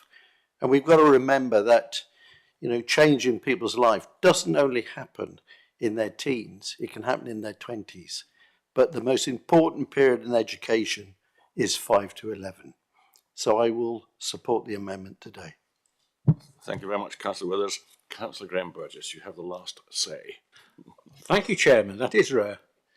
As many people have said before, I welcome the people who made the deputations and also the people that came up to listen to this important debate. The two youngsters, I'll use the word youngsters because I've forgotten their names, were absolutely brilliant, aided by the head teacher. But we need people, when there are controversial items to discuss and it affects the local community, we need them to come and tell us. You came and told us, hopefully we've acted on that and Stubbington is safe. Thank you, Chairman. Right. So, okay. So live in fear, Councillor Burgess. Okay. Right. We're heading towards the amendment, which you see before you, which we've all spoken on. Do you need me to go through it? No. Okay. With the extra amendment from Councillor Wallace, are you happy with that? Well, obviously no, but okay. In that case, could I please have a show of hands in favour of the amendment or against the amendment? In favour? Okay, that's nearly everybody. Keep out of it. Against? None. Any abstentions? None. So that is carried. Okay.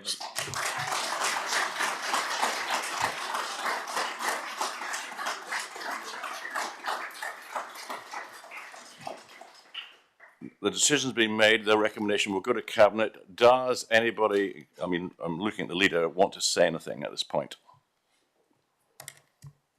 I think just to thank everybody who's come today and to thank all of those that made their representations, to thank all of you for your consideration of it. I look forward to receiving your letter.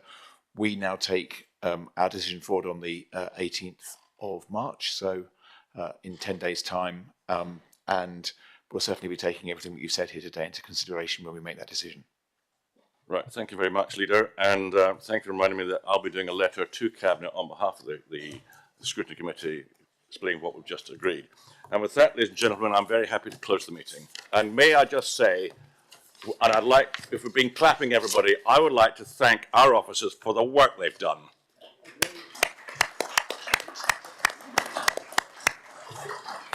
Have a safe journey, everybody, and thank you.